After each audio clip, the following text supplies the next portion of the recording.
It's Wednesday. We're here. We're queer. Get used to it. I think that pretty much covers everything. Let's introduce our lovely players today. Hey, Hex Coffee. This music gets me every time. It gets me every time too. So yeah, let's introduce our players today. We're gonna start with Alyssa. Hello, everyone. My name is Alyssa. My pronouns are they, them, and you can find me on Twitter at @adisasterqueer. I am playing Revelation, who is an Aasimar Circle of Stars druid. Hey guys, I am Mariana. I am playing Nikita, who is the Wood Elf Barbarian. I go by she, her pronouns, and so does Nikita, and you can find me at Lagrimosa with a 0 on Twitter. Hey guys, I'm Victor. I use the he and Fae pronouns, and I will be playing your resident problem tonight.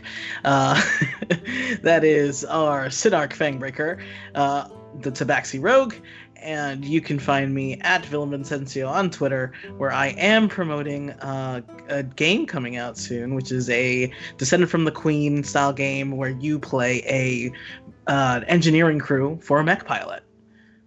So look out for that. Shark Boy. Oh yeah, and I'm gonna be on Sword and Key tomorrow, playing Ray, who is a Sharkman Goetic guy in Invisible Sun campaign, fraying threads on Sword and Key tomorrow. Same time, different place. Hello, I'm Sharmi. I will be playing Aurora Incineratus, the Genasi sorcerer. We both use she, her pronouns, and you can find me on Twitter at Captain Sharmi.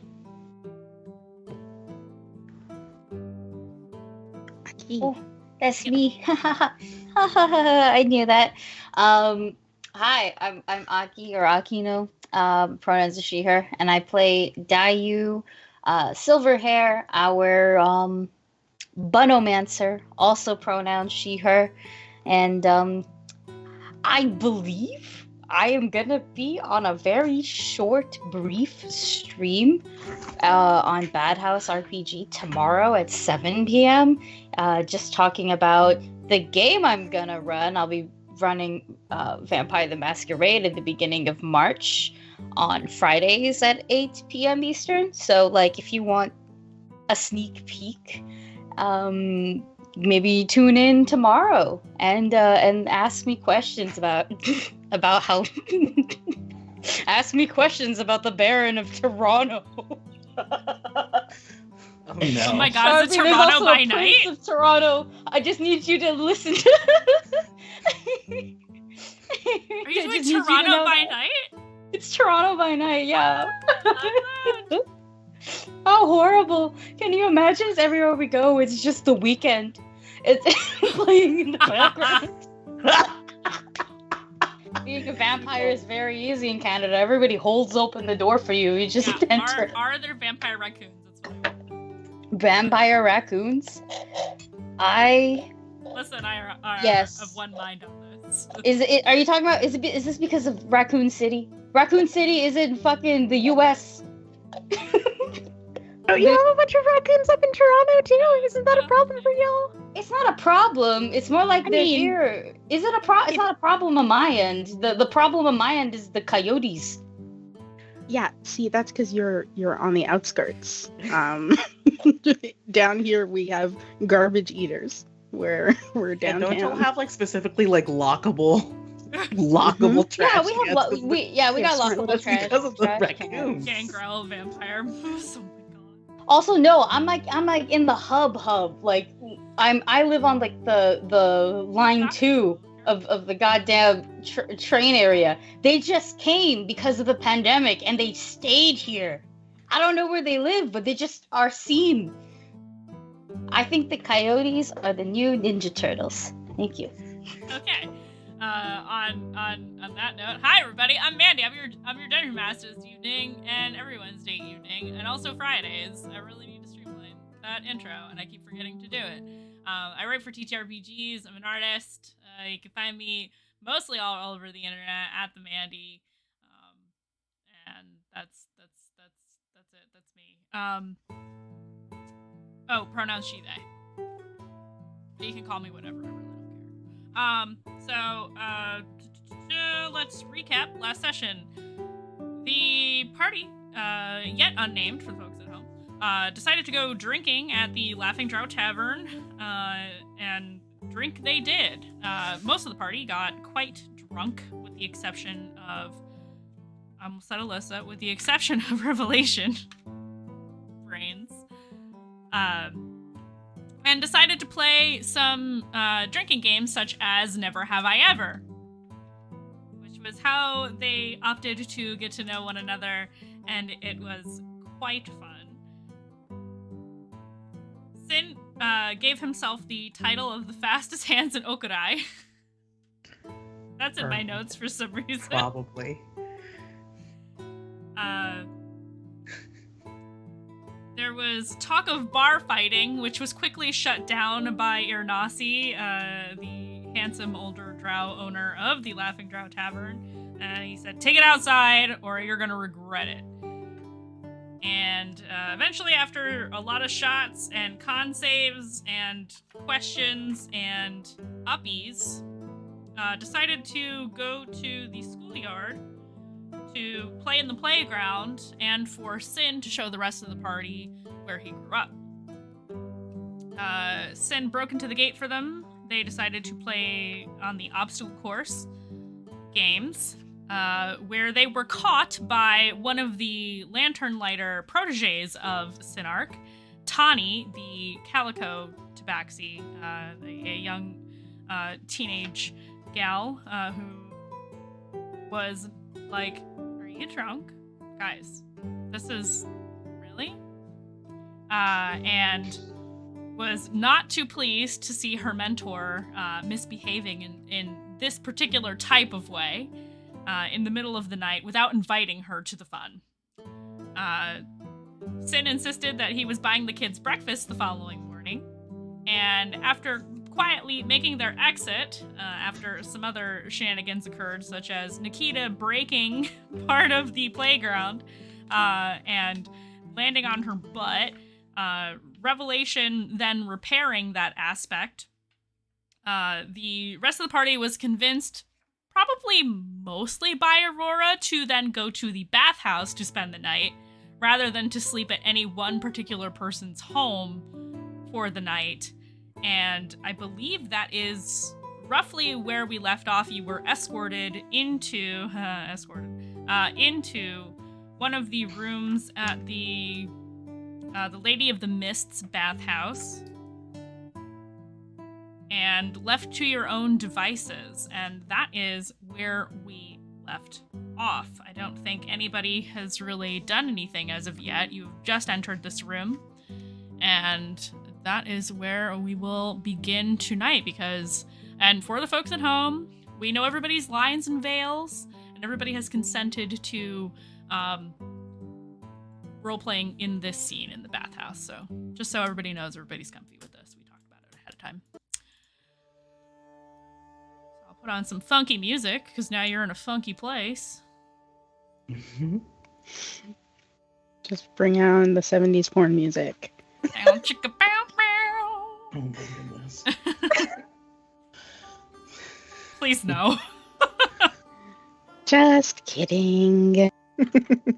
Yeah, we all know it's actually Lou Bega. And it's just several remixes of Mambo number 5. 1, 2, 3, 4, 5. I mean, there are 5 of you, so it makes sense. Mhm. Help. Chat needs an adult, apparently. So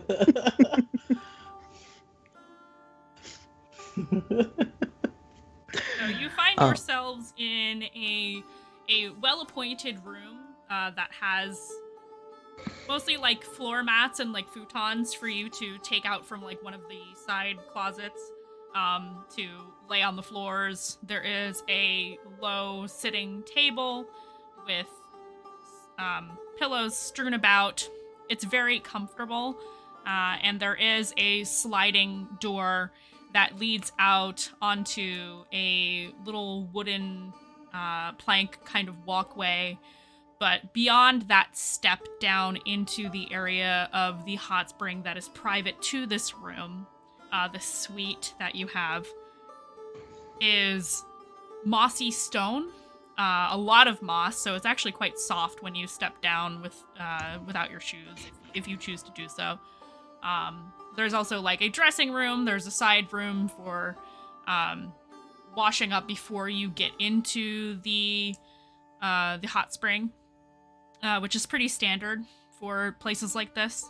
And there are very high walls for privacy as well. Most of them are covered in beautiful flowering vines, but they are not they're not in like full bloom right now because of the time of year. And the air smells sweet. It's actually really pleasant. In this better light, Sin is just like, all right, if we're doing this, we're doing this, and just like you hear like a horrific jangle, as he like gathers up like his hood, whatever is under his hood, and just like swoops it off the top of his head, and like a little clank, and then like wrapped up in like a big thing, and he just throws it to the side, and then like the shrug is off, the shirt is off, and then it's just like,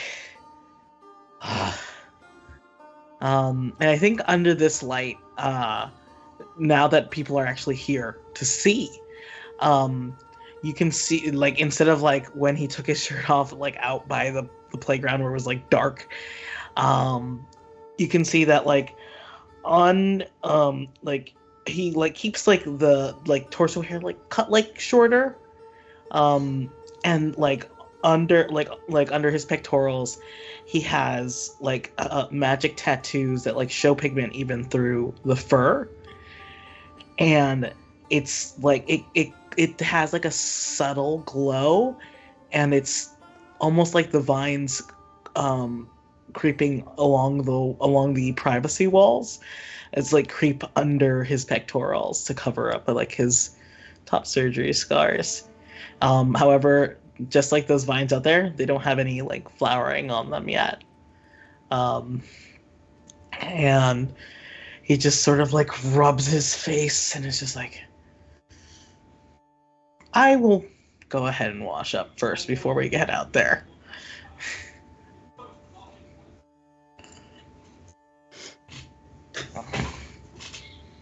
No objections? No. Good. Perfect. He's gonna scamper away. Who else is taking a bath? Me, definitely. I will be. Me. All right. Wow, bath time. This is free. We are going to have to do this when we travel together, bathe together on the road, so it's good to get it out of the way now. It's my time, yes. I imagine this is a much nicer bath than we'll see out on the roads. Yeah, I'm going to miss it so much. It is very nice. Streams are nice, though, I will say. In the winter? Well, not now, obviously, it's too cold, but I mean, they're really nice normally. As nice as this bathhouse? I don't think so. No, definitely not. This is a lot nicer. very different situation. You get to pamper yourself a little bit. It's kind of nice. Exactly. Are there like towels or robes or anything? Yes, absolutely. Like they're all kind of, there's like cubbies stationed just outside of the wash area so that you can grab towels as you need or on the way in or out. So yeah, there's also like complimentary like sandals that you can use or like slippers kind of deal. This is a pretty nice place, so all those kinds of things are provided. All right, then, yeah. Aurora's going to just start without a sense of self-consciousness in this group of near strangers. Just strip down, grab herself a towel, and wait for Sin to finish so she can wash up. I would say Nikita's doing something pretty much similar. She knows how this place works already. Yeah, you're very well acquainted with probably even this same room. Mm-hmm. And she's very proud of her body, so she's just gonna, she doesn't care. She's just taking everything off and, again, grabbing a towel, waiting. And getting admired. But, respectfully. I'm looking respectfully. Yeah, that's Aurora's shtick. Mm-hmm. But as we're doing this, we'll turn to Dayu and say, you can always decide on your fate this evening later on. On my fate? Oh, this sounds like your kiss is rather deadly. Oh, the deadliest. Will it make my heart stop? Honestly, probably, but not on purpose. And then I just need you to know that Dayu is also is like asking these questions, but like it's like 80% joking, 20% concern. it's 80% joking. So then she'll go, "Will I get burned?" Probably not, but maybe. Mm-hmm. I need to think of one more pun. Have your kisses actually killed anybody? That's kind of impressive. No. Definitely no deaths by kiss. And maybe you guys may get the sense that Aurora's being a little evasive in her response in this moment about exactly how dangerous she thinks it could be.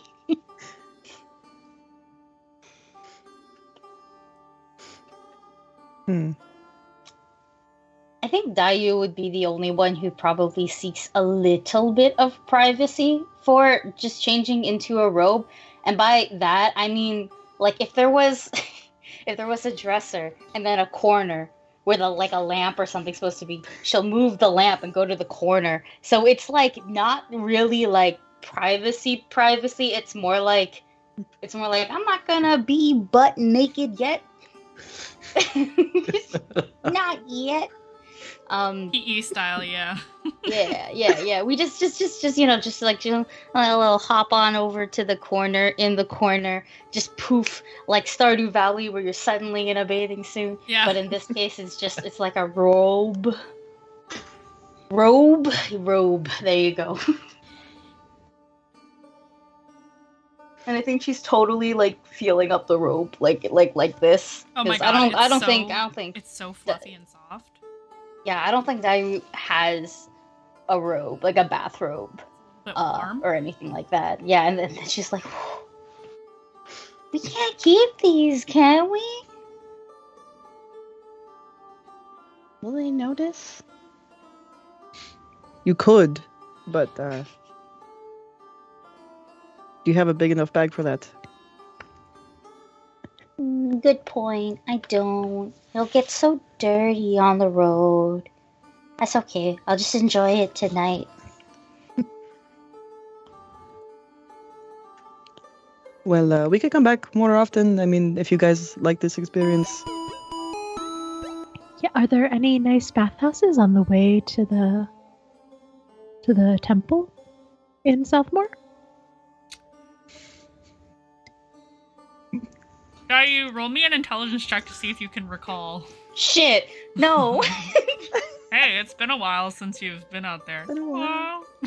Just an intelligence check? Can it be like a Okay, what kind of check would you like? Shit. How about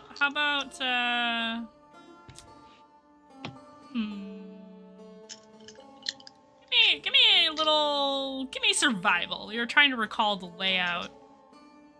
Yes. Thank you. You're so generous.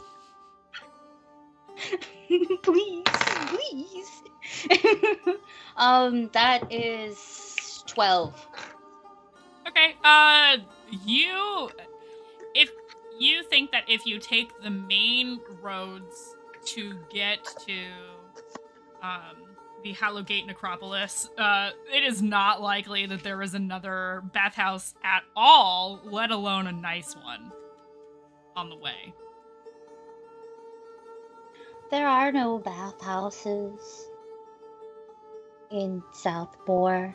Well, not on the way. Well, on the way, I mean, like I've only been one when I was here. So if you go to the main, like if you go through the main roads, maybe, if we're lucky, I don't know. You think there might be one in Hallowgate Necropolis, but not on the way. Oh, thanks, Jennifer. So there might be one in the Hallowgate Necropolis, but like on the way, nope. Maybe, probably not. We don't got a lot of cities. Would that be uncomfortable for you? Were there many dead in the Necropolis bathhouse? Or spirits, I suppose. Oh, I've never been. I'm just listening to what Jennifer says. I'm gonna have to make an NPC for Jennifer. This is just a spirit. I was gonna use a different name. name. I was gonna use a different name, but like, sadly, no, not sadly. Like I like. No, this Friends. is a bit now. I've been listening. Yeah, I've been rewatching a lot of Friends stuff. So Jennifer Aniston is in my head. This is a bit now. We're committing to the Jennifer bit. Okay, so I have my sister and I have Jennifer. Yeah, they're your two regulars. My two regular spirits. Jesus Christ. We can determine what Jennifer looks like later. Yeah, yeah. We'll talk Jennifer about that. Aniston. But a kobold.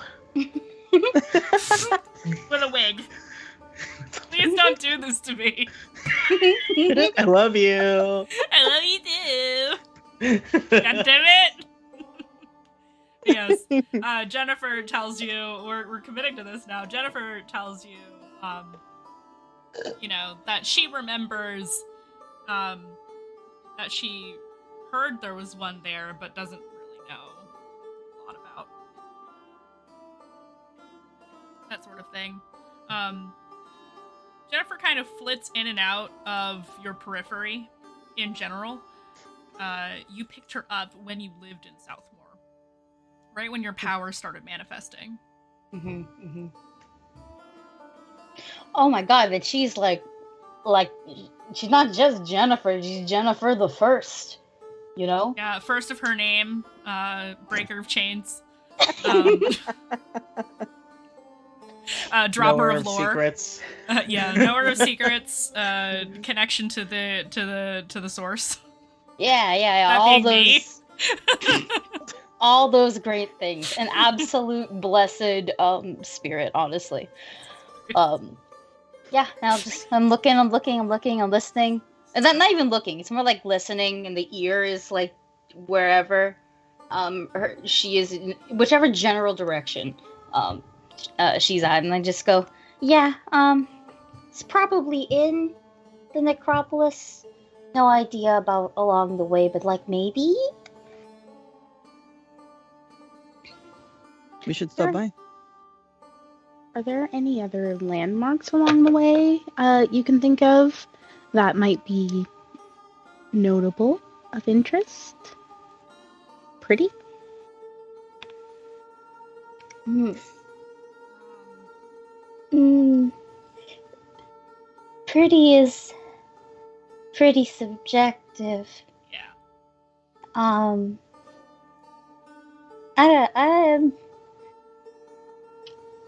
don't know.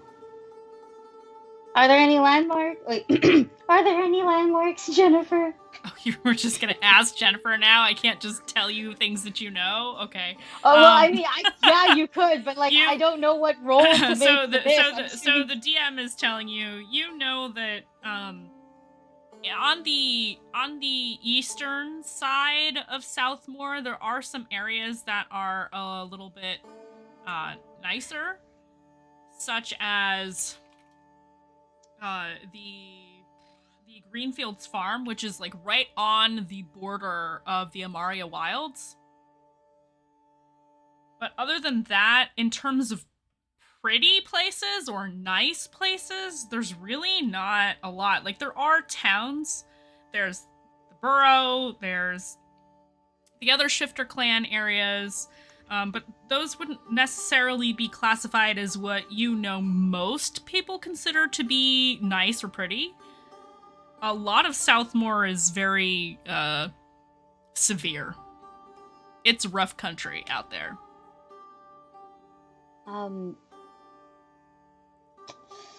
Dice's just gonna smile a little sadly at you, Aurora, knowing that this is probably your first time out of the Vale, and you're gonna be going, and you really seem to want to go to Southmore, and just go, no. I mean, there's to the east, close to the Amaria Wilds, we have, and I'm blanking on the name, but there's something there. Greenfields Farm. Greenfields Farm. Thank you, Jennifer. It's a little bit, I guess, pretty, but everything else is not. Or I don't think you would find it pretty. That's fair. I do have taste. But I have left the Vale before. I just haven't been to Southmore. Mostly because I hear it's kind of dangerous. It is. You mentioned monsters. What kind? Mostly giants and fiends and undead. But then there's other things. That I'm not really sure what they are either. They're just kind of all over the place. If we're lucky, we'll run into the smaller ones. And if we're not lucky, we'll run into, I'm assuming it would probably be the giants. I don't think I've ever met one. Okay, yeah, smaller ones does sound better. Let's try to avoid any giants. How do you deal with monsters when you run into them?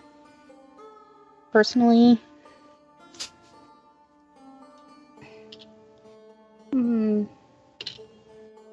I ran away. Okay, fair. That's what I would do too. I've only really hunted one. That was with a group. But even then, you need a group bigger than this. And I gesture to all of us. So again, I hope you run into smaller ones or none at all. I kind of want to see the big one. Just curiosity. I'm sorry. I just want to see it, but maybe fight it. But no, you don't. Oh, okay. Do we want to take this conversation in the water? I feel like we're just distracting her from getting down to her comfortable level. Fair. I think that's when Sin pops out and is just like Wet cat. Wet cat. and then he like does like a little shake, like coming out of the thing, and then like his the furnace chest doesn't poof as bad because keeps it short, but along his face go. He just has a towel around his waist, like right under his tail, and it's just like We're what I going. miss?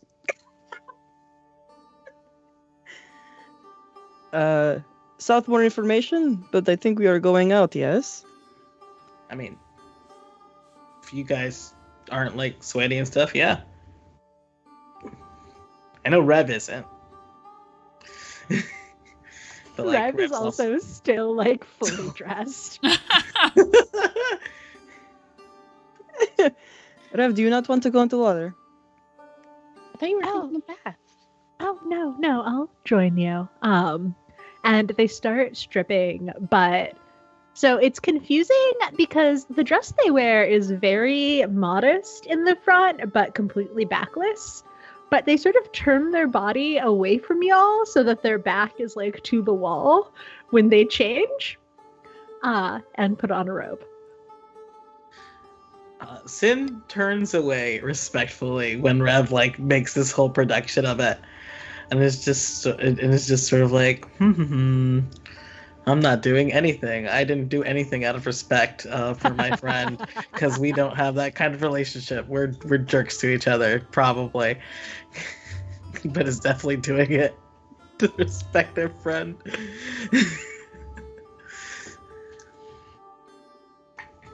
Yeah, and I think you get the sense that it's not necessarily like they're fine, like being naked. They're just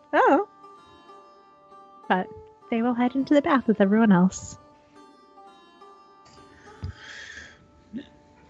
Bath So time. you all lower yourselves into the steaming, very warm, almost not quite too hot, but like on the cusp, but very relaxing waters of the hot spring, as steam just kind of rises up into the cooler night air, and you can hear outside of the Lady of the Mist bathhouse in the streets, and probably also in other sections of the outdoor area of the hot springs, the sounds of people in local taverns in the streets or in other sections of the hot spring having a good time, and just kind of enjoy the night air for a moment as you watch the stars overhead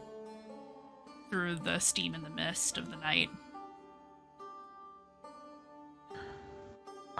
Sin would want, potentially when everyone's settled down, just sort of like wade over to Dayu and just sort of like ask, like, hey, you alright? You don't really like talking about your home, and if people were asking you about it, I just want to make sure you're okay. I think I'm not sober enough to be okay. That is fair. Would you like to be more sober? Oh, I think I will be once I step into that, and I point at the water. Then yeah, I think Sin is already standing in the water and offers his hands up.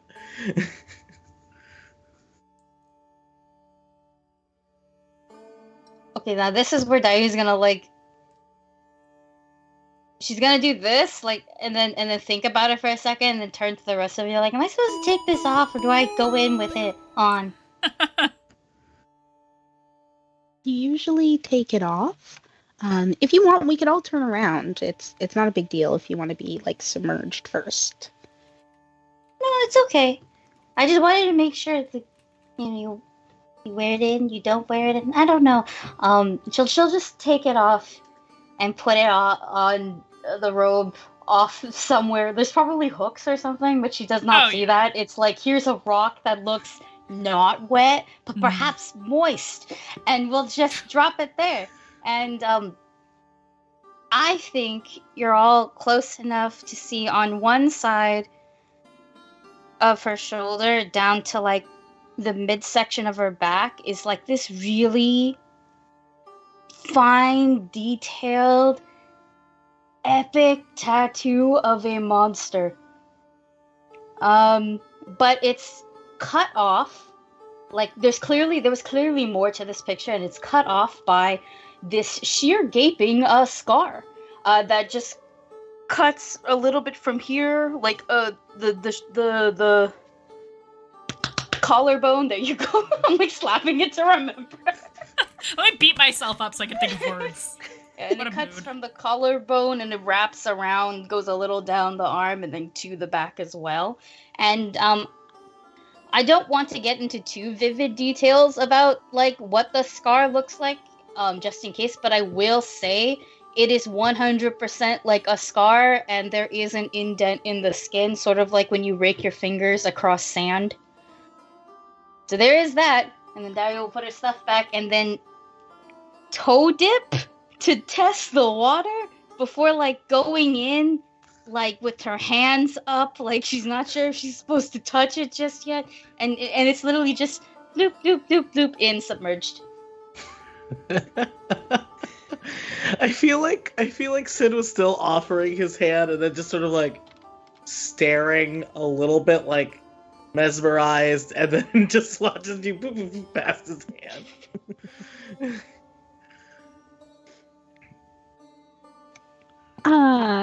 How fiery is this tattooed beast? At all? Fiery? Fiery? Is it a fiery beast, or is it just a normal non-fiery beast? It's definitely got smoke coming, or at least what you might assume is smoke coming out of places. There is color to it. It is mostly like black and skin color, but then you'll see like kind of like big gaps of this flowing thing. It could mimic waves, it could mimic smoke, it could mimic a brush, just with the way like the brush details or pen details of it. And that part is the same bluish green that she paints her face with. But this one's like, you know, is a part of the actual color of the tattoo.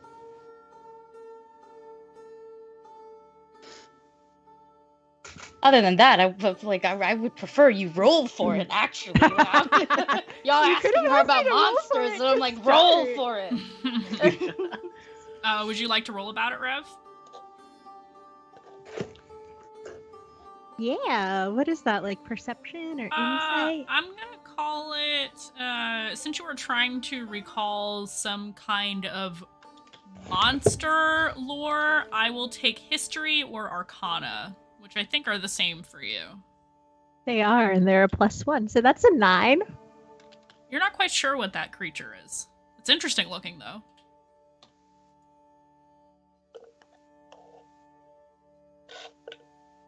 I think that she's gonna come out and ask, is that the creature you went on a hunt for?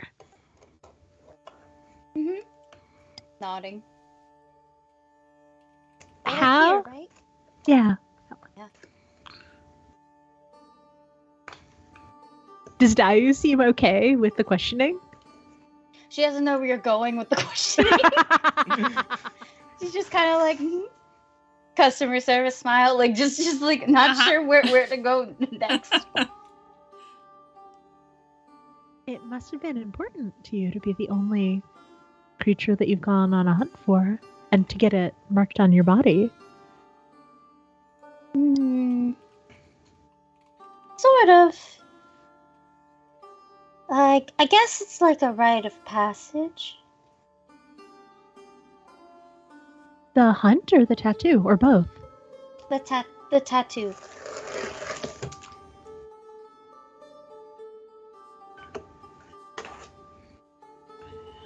And the Rev was too stunned to speak. Well, it's very striking. That's ugly. Do you want me to cover up? No, striking in a good way. Oh, okay. I was worried, like striking like a unsightly way. Does that exist? Do people use that in that way? Hmm. Like, Have- Sin's just like, Have you ever talked to someone who was trying to be nice, but they weren't? Well, you all have. Sin does directly look at Rev and then say, no.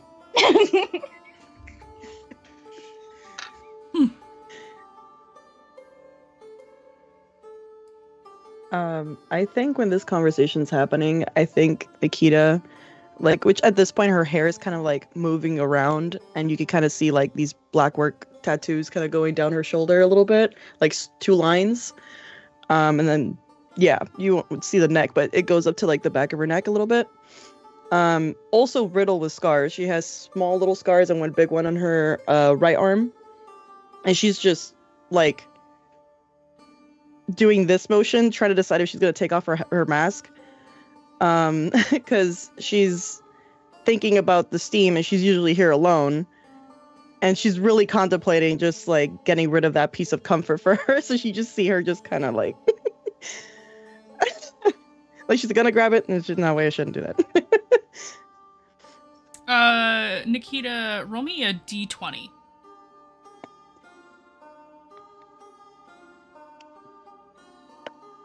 18. You think you could put up with it, but there is definitely, like, you feel like the steam getting, like, under the mask and it's making you, like, sweaty, but you feel like you could withstand it. If you weren't comfortable taking your mask off, you could put up with it. It's not unbearable, but it's not nice either. I think she's gonna try to stomach it for like the first part of her walking in, at least. Okay. And if they last long in the bath, then she's gonna probably try to like sneak it off. Okay. Yeah.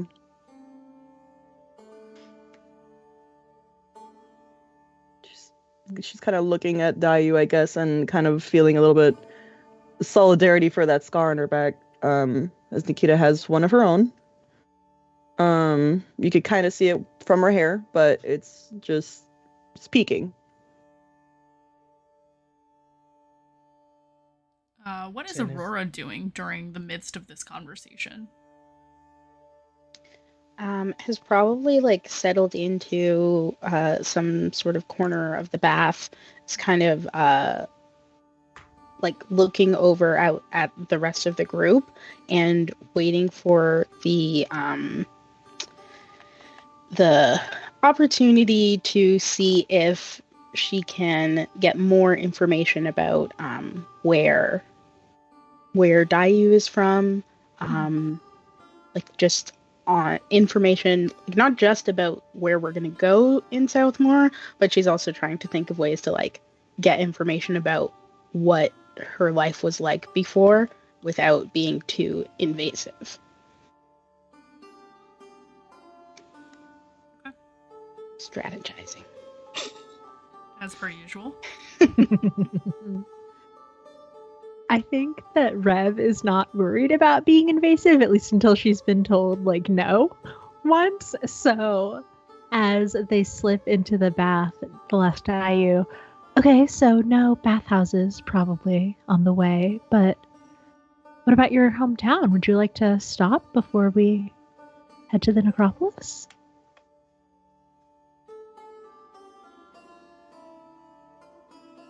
This one has the face seems, I would say, frozen, but the ears are between. It's like they droop a little bit and then they stand at an alert type of situation, and she'll just go, no.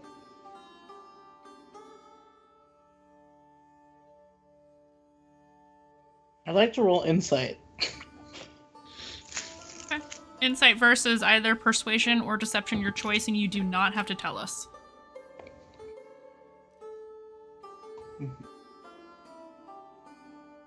I think Sin is just rolling insight to gauge of whether, like, he should step in or not and be like, hey, Rev, let's talk about anything else.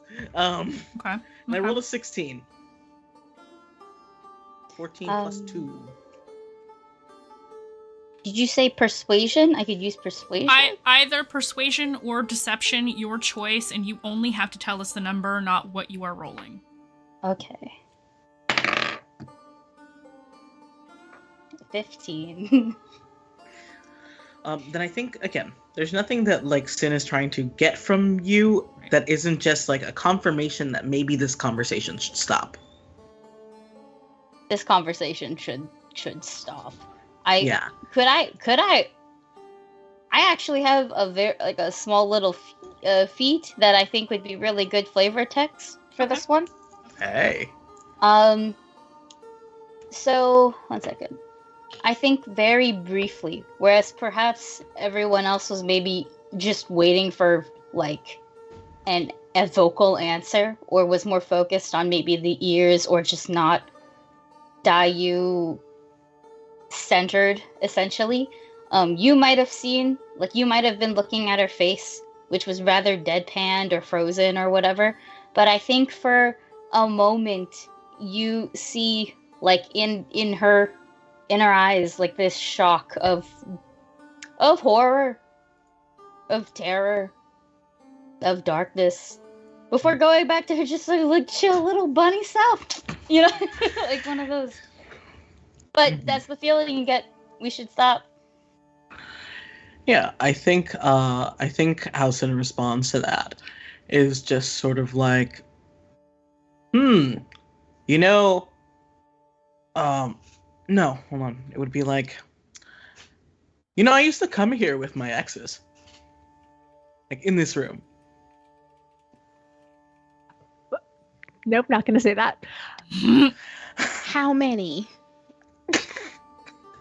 Alyssa. Just 2. Like at the same time, or was it separate? The same time. Nice. I suppose.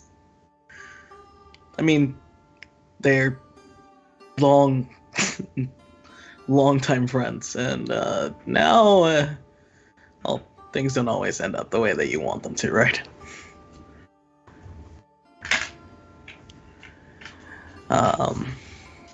Did you come here? Oh, sorry. No, go ahead. And Sin is like settling down next to Dayu and sort of like bumping like her shoulder, like, I got you. Oh, bump. There you go. It's like you bump, and she'll gentle bump, and then you bump again. She goes, ha ha ha, gentle bump. Like it's one of it's gentle bumps back, but she gets it. Yeah. I was just going to ask, did you come here with your exes after you were exes, or when you were together? When we were friends, when we were together, and after sometimes too, though never in the same capacity.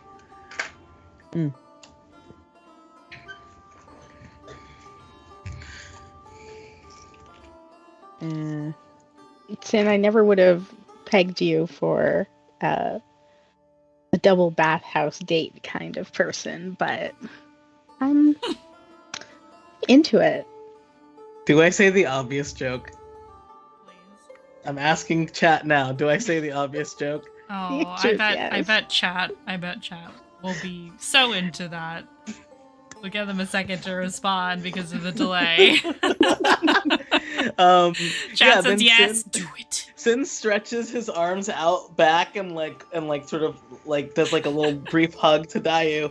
It's just like, oh, then how will you peg me?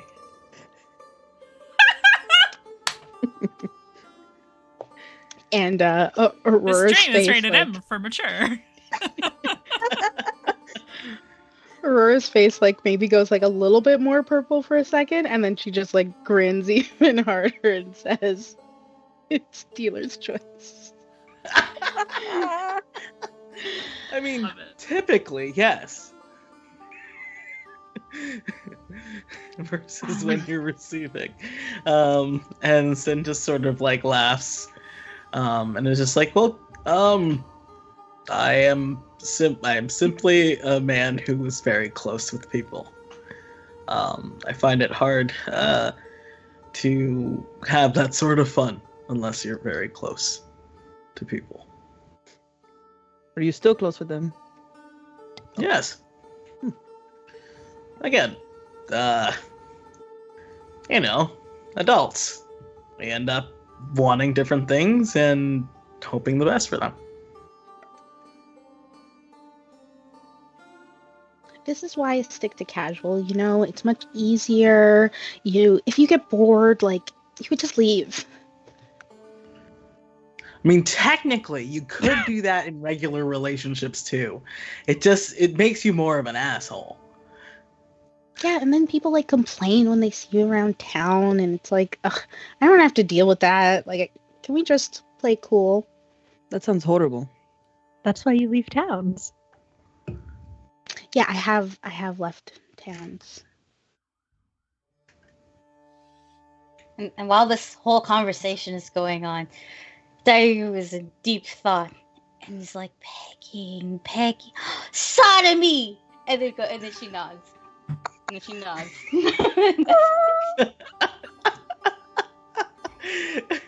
And took her a bit to remember what it was. She knew what the word was, but not exactly where on the spectrum it fell.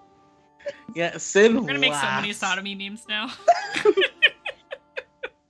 Sin laughs so hard, and it's just like, well, yes. Though with my familiar equipment, I sometimes use. You know what? We're not going to talk about. Really getting to know each other. I don't think this is what the elders wanted when they said, I don't even think they told us to bond. I think they said figure it out. Yeah, they said travel around together for an unknown amount of time, going on an errand. It's going to be very boring if we don't become at least somewhat familiar. We're going to be traveling a lot. I mean, we're going to be learning a lot about each other as we are now. Mm-hmm. Mm-hmm. Why don't the rest of you tell me? Well, besides Sin, because I already know. Because Sin showed us in great grandeur. What about the rest of you? Where did you come from? How'd you live?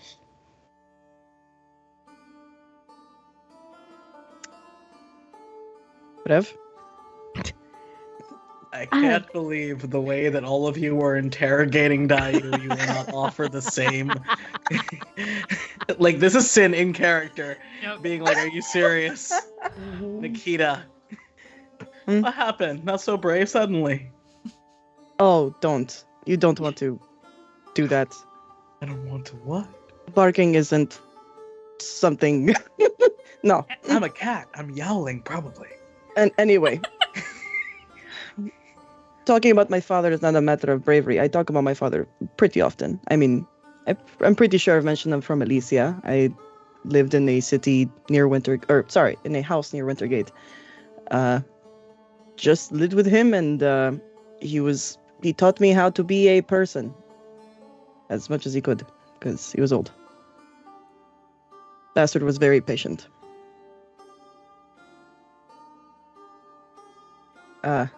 But yes, eventually when we go to Elysia, I'm a little more familiar with at least Wintergate, but I kind of left that area pretty much right after my father passed.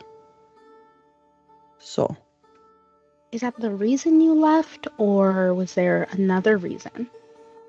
I just didn't. The house was his late life house. That was the intention for it. And once I took care of him the way he told me to take care of him, I just decided to go to Okurai because it was my next, I guess,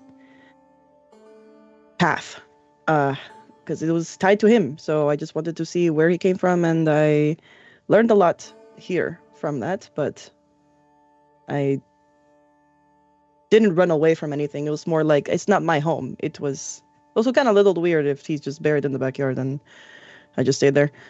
So I just decided to come down here.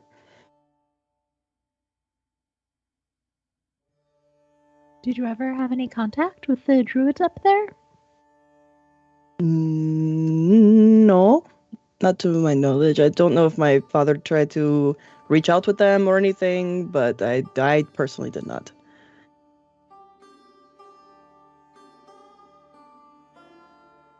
Did you know? Oh, go ahead. Okay. Did you know any other people out there? Or was it just like you, your father, nothing else but squirrels as far as the eye can see? It was just me and him. Smar I found on the way to Okudai. But yes, it was just me and my father. He again, I was a handful. I did not really. He taught me how to read, kind of how to write, and how to fight mainly. How to, again, be a person where I, am not like smelly all the time and all that kind of thing. Speaking of Smar, he is relaxing on some of the moss on the side of the hot spring area nearest to wherever you are, Nikita. So cute. He's just kind of curled up on top of the moss, just vibing. He's perfect. I found him. This little guy, he kept me afloat when I was in Okudai. I was obviously in what I learned was called mourning.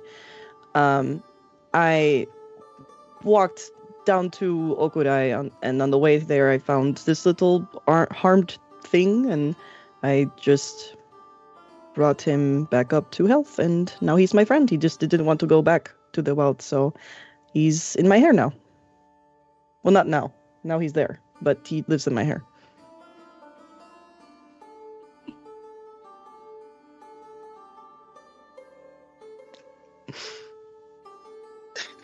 Look at you. Very brave, telling us about yourself. Being, not only the interrogator, but the interrogatee. Who do you want to force to talk now? Rev.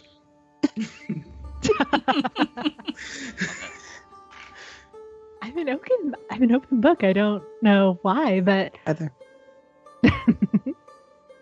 no, we traveled a lot before settling down west of here, still in the Vale. And then I came to Okurai to hone my druidic craft. Who's we? Oh, my mother and I. Is your mom a druid too? No, it's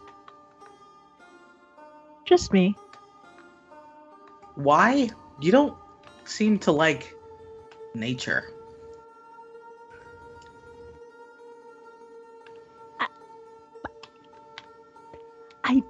Maybe I don't like trees or animals or plants, but I'm not a druid for those things anyway. I'm a druid. My circle is of the stars, and Rev sort of looks up at the night sky and is like truly seems reverent about it. Like there's so much beauty and knowledge in the stars and constellations beyond them, and I wanted to understand more about it. Besides, Sin, you of all people should understand wanting druidic knowledge. I mean, you want it for like cool reasons. I want it because, and then he looks at all of you and is like, "Oh, Be brave about it, Sin." it's not a matter of bravery. It's a matter of like, y'all are so sad." And I'm gonna, if I say this, like, except for Rev, I think, who knows if Rev is hiding something, but like, I don't. This is gonna bring you down. It's gonna be a bummer. I doubt it. I'm very neutral on many things. You almost cried because you thought you broke the jungle gym. I did Like, not cry. I was irreparably. just sad. Almost. I said almost. Mm. And this is not joking on you. I understand it was a very vulnerable moment. I'm sorry that I brought it up as if like a gotcha moment. But like, Nikita, it's really cute that you think that you don't have the same emotions as everyone else. What are you talking? I mean, you are calling everybody else sad as if you may not me. That's not fair. Well, I'm gonna say it, and you guys are gonna think it's sad, but like, I'm mostly okay about it. I'm pretty sure you're just sad, which is okay because we seem to be a sad group now. My parents were druids. But they left me behind. I never knew them. In fact, I'm pretty sure I wasn't supposed to know who they are. But someone left a little secret for me. And I'm pretty sure those pompous assholes know who they are, and they won't tell me. So, I have been trying to get any information about them for a long time. They were druids here, do you know? Or at a different... Yes. Oh. They left, or they died, or maybe they did some irreparable nature crime. I don't know. Yes. And this is not sad. I kind of don't feel like I can, like, move on until I get an answer about it. Or, I don't know, get something else to learn about.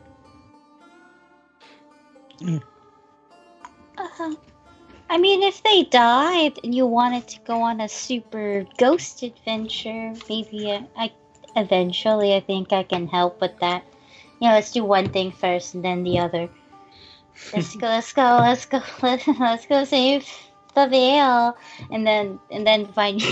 Oh, that sounds really rude. Now I think about it. A little bit bun, but it's kind of cute. He did call Dayu bun.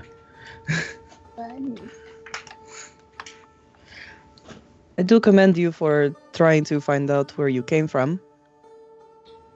Yeah. That is something I didn't realize I actually did not think about for a long while. But yeah, I mean, while it is sad, that is sad. Like the rest of us. Except for Rev. Except for Rev with the perfect childhood. I'm sure there's something there too. But why do you pull so many pranks on the city? I'm bored. Ah. And also, the main authority in this city is a group of people who won't tell me some simple knowledge. And so I hate them just a little bit. What if they knew it was gonna make you sad? I have been sad about a lot of stuff in my life, and I honestly don't feel like that specific thing could make me more sad than, like, I don't know, realizing things weren't gonna work out, you know? Like, God. And, like, Sin, like, gets out of the water, leans over the moss, and, like, slams his knuckles against the wood plank. And he's like, I'm pretty sure I've gone through the saddest thing in my life. And then he just sort of turns back around and slumps back into the water. And it's just like, yeah. Like, what the fuck else could it be? Oh, they never wanted me. I've been thinking that my entire life. Who gives a fuck?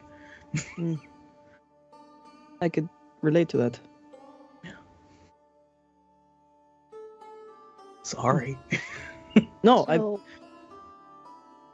go ahead.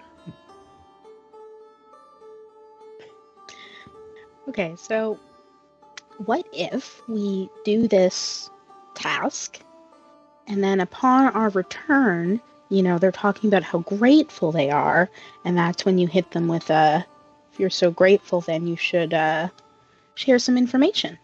Oh, that's my secondary reason for doing this. My primary reason is my kids. Secondary reason is information. Tertiary reason is everyone else in the Vale.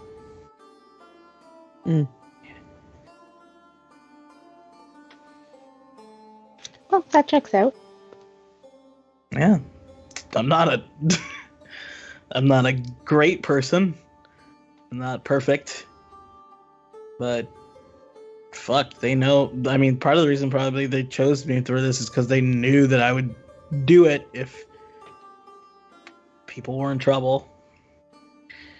And also for that sweet, sweet compensation.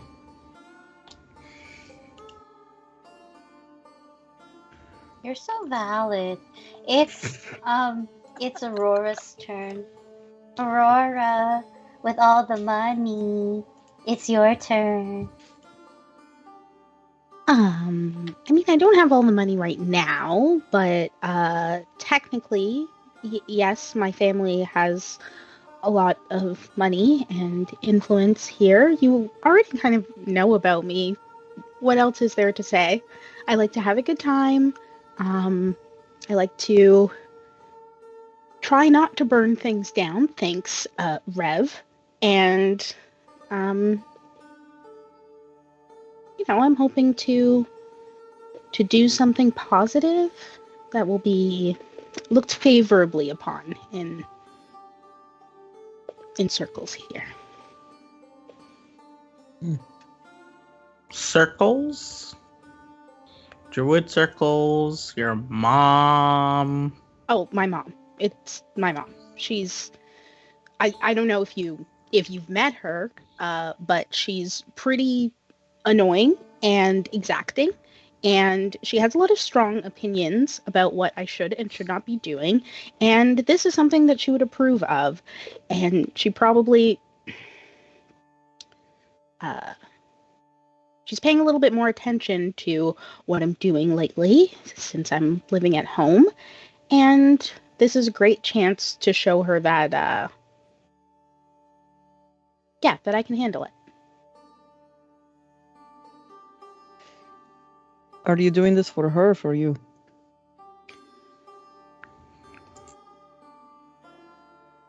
There's a long hesitation there, and then she says, "It's for both of us. The end result will be I'll be more powerful than I was before. I'll know more than I did before, and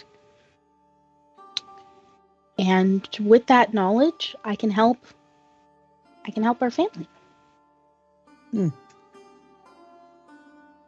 What does your family need help with? Prestige, not really anything important. Don't you have enough of that already? Well, can't she just want to help her family because it's her family?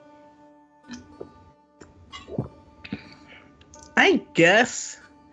But, I feel like when it comes to Aurora, there's, something there. Mommy issues. It's okay. I mean, they're on the table. You know that I have issues with my mother. I don't see it's not a conspiracy. Mm-mm. Why do you say it like that? Say what? You say conspiracy like there is a conspiracy. What are you talking about? There's no conspiracy. It's totally a conspiracy. Yeah, no, your eyes are doing a thing there. Are you the lizard people? I mean, there's tons of lizard people, but are you the lizard people? My hair is fire. You don't think I'm a genasi? Well, there's lizards can also set themselves on fire. They're called salamanders. They do the little tongue things. And then I'm pretty sure there's some dragons that could set themselves on fire. Everything's flammable if you try hard enough. That is true. I have learned that from experience. I'm gonna drop it for now. I am gonna come back to it later, potentially when we're traveling and you can't get away. What happens if your hair gets wet? We can find that out right now. We are surrounded by water. You have the DM's attention now. You've had my attention, but now I'm going to stop eating. Well, I feel like Aurora knows what will happen, and Charmy has an idea of what will happen, but what would be more fun is if she just dunked herself so we can all see. Well, now So I want she'll to hear. just, like- Now I want to hear what you know will happen. Okay, so what I imagine for Aurora is like how her hair is in braids is like the fire is being suppressed. So the idea to me is that when it is wet, like soaking wet, it's like dark and like kind of dripping like hair with like smoke emanating from it, and as it dries, the flames kind of pop back up. I love that. Perfect. That's exactly what that looks like. So that's what you guys see when she dunks herself, mostly to get out of the discussion. Mostly be like, I don't want to hear it. Goes underwater. I do want to interject at this point, Gayu. During this conversation, You're really quiet. I can't hear you. Am I? Am I really Yeah. quiet? Is this better? Better. Yeah, it was like weirdly like Yeah. fading out at the It's- end of your statements. It's this microphone. It is what it is. It's also like a Skype thing. Like on the recording, I'll sound fine, but in the Skype call, I won't. Anyway, roll me. Let's see. Roll me perception. You're good at that. Oh, yes. I should know this number. However, I refuse to do math at this hour. Yeah, 22. Okay. You become aware of a spirit who's kind of hanging around the bath while this is happening. It is a feminine figure in beautiful long dress, long hair, just kind of floating around her, and she notices that you notice her, and she kind of leans in and she says,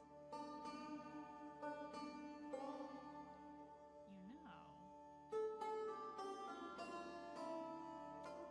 I feel like these people are doing very I cannot hear what you're saying. Yeah, mic I would. didn't hear me at all. Yeah. When you said No. that. Yeah, we were all like holding on to she says. What the fuck? She says, no sound? How is there no sound? OBS is picking me up. I hear you now, Yeah, we hear you now. but it was just that sentence after the she said that was not Yeah, picked up. whatever you Hold said on, let me after she check. said was completely eaten up. Hold on, let me check something really quick in Skype before I continue. Please hold for Skype-based shenanigans. Does this sound any better? Yeah. Mhm. Any So different? far, so good. Okay. I usually have the noise suppression on high in Skype because of my air conditioning is very loud, but we'll just let it be for now and see how it goes. She leans towards you a little bit, kind of conspiratorially, and says, you know,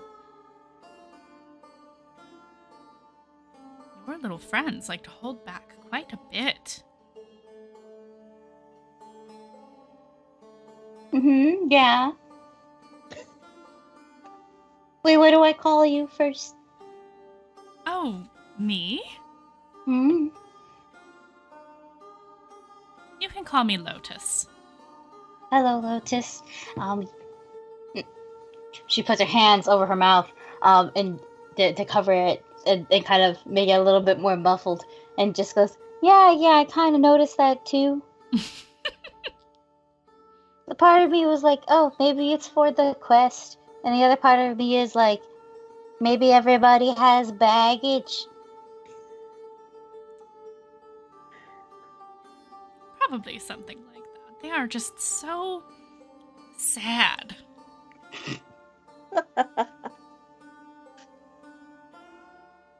Wait, who do you think is the saddest? Probably you. Yeah, thought so.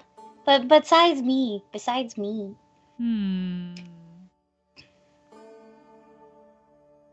I think the big one there, she does not know the depths of her sadness, and I think that is the most sad. Oh. That's very deep. They used to tell me that in life, too. I worked here, you know. I'm good at reading people, even in death. How'd you die? Are you okay to talk about that, or did you just want company? Oh, I was just eavesdropping on your conversation. It's easy to do here. Well, I won't tell if you won't tell. I think that is a secret best kept for myself.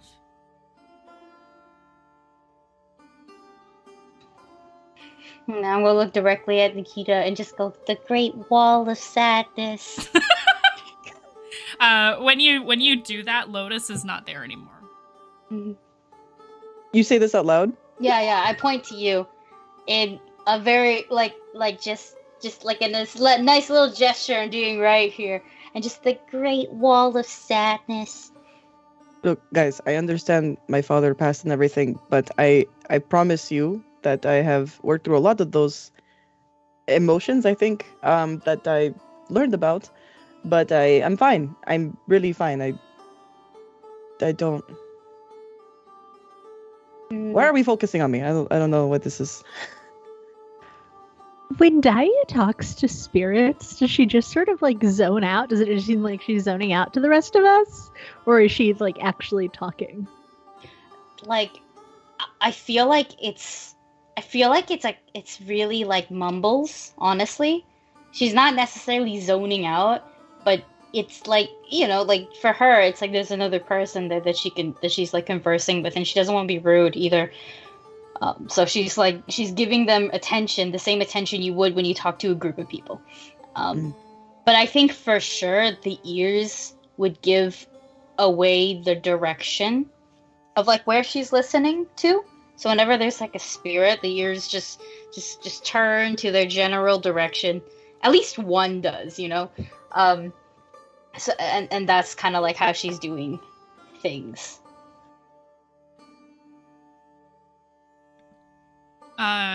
Daya, you have earned a luck die from Liching Hour. From Lich, huh? Yeah. Okay. Yeah. I love. Let's go. This is very thematic. Do they carry over these ones? Yes. I want to write that down. How thematic. Thank you.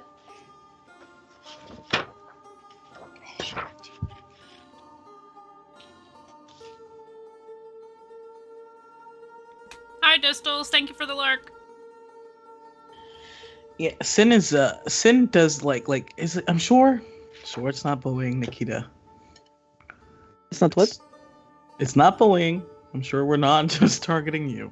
Oh, We're going around the circle. We're talking. I was just called the Big Wall of Sadness. How deep you want to get? I'm kind of like that. Big. How deep? Mm-hmm. For what? We're in the water. I'm very confused what you mean by deep. Oh, like, do you want me to explain why I called you the Great Wall of Sadness, or no? You know what? I am very curious as to why you were just pointing at me and calling me a big wall of sadness. So yes. One, you're big, and I think you're great.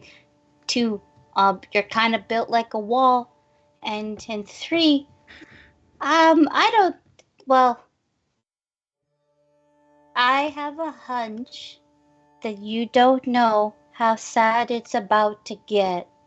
But you will eventually, maybe. That was a bad omen, if I have ever heard one. It's not a bad omen. Things just mean you haven't discovered it yet. And, I just wanted you to be prepared for when you do discover it. You can see she's kind of like disarming a little bit. I understand that, with my past, that I don't know anything about where it came from. My father found me when I was a child, already just in the woods. In the woods? So I assumed I have a family from before that. I understand that they exist or don't. But I don't really try to think too much about it because my family is my father. Yeah. And I try not to. I part of me am curious, but I don't think I have too much of a need, I guess, for finding that out. That's very valid, but sometimes those things find you. Unfortunately true. Well, when it does, I'll beat the shit out of it, or I don't know. I like the way you think. I would like to see you wrestle with the mortal concept of grief. Like, I think you'd win. Thank you. Like I think so too. the joke first, and he's just like, this is getting like really rough, really rough. And so I'm gonna say that we're gonna talk about nice things now. We're gonna talk about nice things, ask fun questions. Like. Do you have one, or do you need a nudge?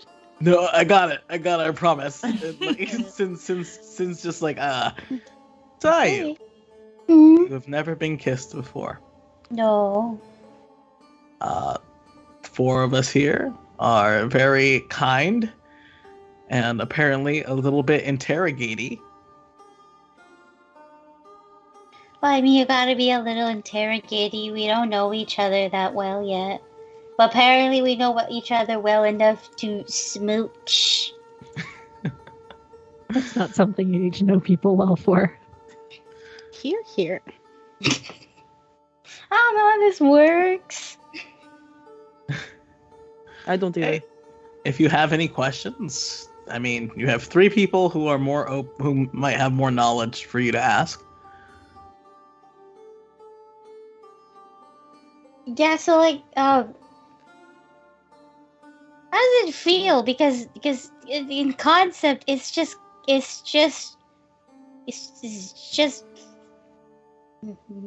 mashing together, And I'm like, I feel like if something that was like hot and sweaty was against my face, like this, for like, and then she just she doesn't slap her face, but she like puts her hand over her face and like presses it and continues to talk, and she's like, like, I feel like this is not the most comfortable, and some people do this for like ever, and I don't get that. I feel like it would just like, what if our nose is hurt? There's bones there. What if your forehead's too big? What if my forehead's too big? How do you do that? How do you angle that? How do you see, it's not. She puts her fist on her forehead and she's like, can't do it, can't, no matter how hard I try, I can't lick my elbow and it's not working. See, like, what if kissing is like licking your elbow? So it's like, okay, hold on. I have a follow-up question. All right. How sweaty and hot do you think other people's faces are? Well, right now, if we were to smooch, like right now, I would assume pretty sweaty and hot because we're in a hot spring. It's more like moist and it's not really sweat. Okay, hold on. All right. Well, is your forehead not damp? All of you would be so damp. You're a wet cat. I am sweating in this mask, so I mean, she's That's onto even something. more. Wait, yeah. Why are you wearing a mask right now? Keep focusing on that. You. There's also, like, no, because now there's because I'm going to use you as an example. See, now there's a height difference. What the fuck do we do? What the fuck? I would go down to your face, Yeah. and you would look up. Oh, because this is there. Okay, makes sense. Right. That's yes. Yes. That's how that would work. But what Yeah. if I get bonked by your face helmet? I think I would take off the mask. Also, it's kind of flat. It goes against my face, but I mean, either way, you kind of don't go at it straight on. You kind of turn a little bit and accommodate for the nose. Just very Okay. yes. It's not like a. It's a little different than that. It's a little different with a snout, but it's about That the too. same. I mean, if you're concerned about being hot and sweaty kissing someone, I guess that puts Aurora out of the running.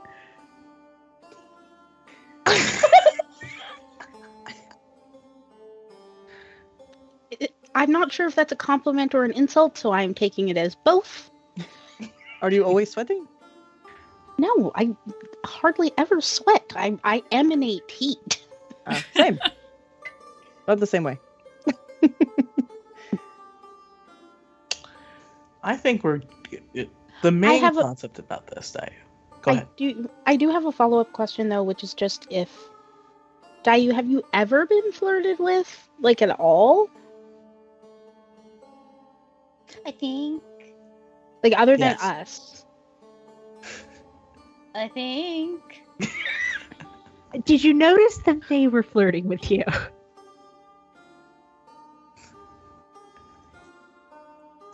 I might.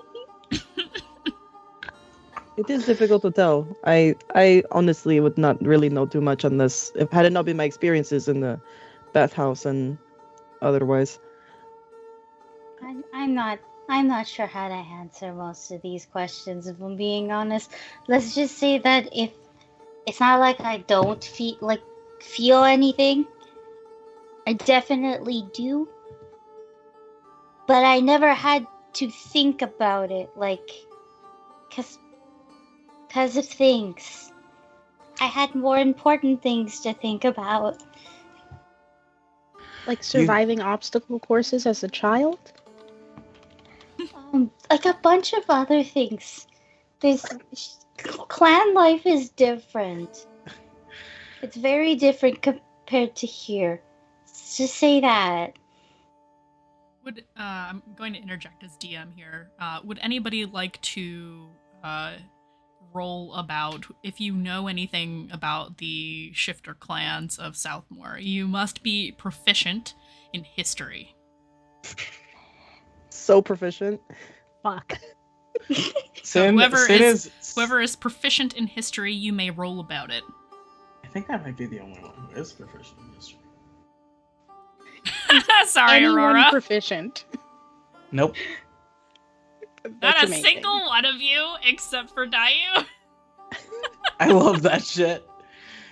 I'll That tell you is- right now, the whole No thing. secrets. That is Sin is amazing. obsessed with this kiss talk. Not Hmm. no, and is very determined to keep his no sad Okay. topics rule. And I think Sin is like, hold on, everyone here. The most important thing, and I don't understand why I'm the one who has to tell you all these. I hope that you all know this. The most important thing about kissing is that it's fun. Dayu, it's just supposed to be fun. It's so stupid. It is literally putting lips on another person just to have fun. It's ridiculous. And you're supposed to laugh about it. You're supposed to enjoy it. You don't even have to think about it. That's the whole thing, right? You said you've been thinking about everything else? So let go. Who needs to think about it? Right? Okay, that makes more sense, I guess. If you're not supposed to, like, if it's supposed to be fun, and you're not supposed to think about it, yeah, that makes more sense. Okay. Yeah. And if you bump noses, then you laugh. If you bump foreheads, you laugh. And then afterwards, if It's you not still want to awkward? kiss, it can be. Extremely. But like, you know, like Extremely. you laugh. Also, practice makes perfect, so you get better at You it over gotta time. what practice it? There is a skill level to this, I will say. Skill. You That's don't why they to have be a job skilled. in here. Yeah, That they're means- professionals. They're really Oh good at my it. god, professionals. You don't have to be. Oh my god, now I'm worried what if I'm bad at it? I've never done it. Fun. Hey, you're just supposed to have fun. I promise. You are not supposed to be a professional at it. You've never done it.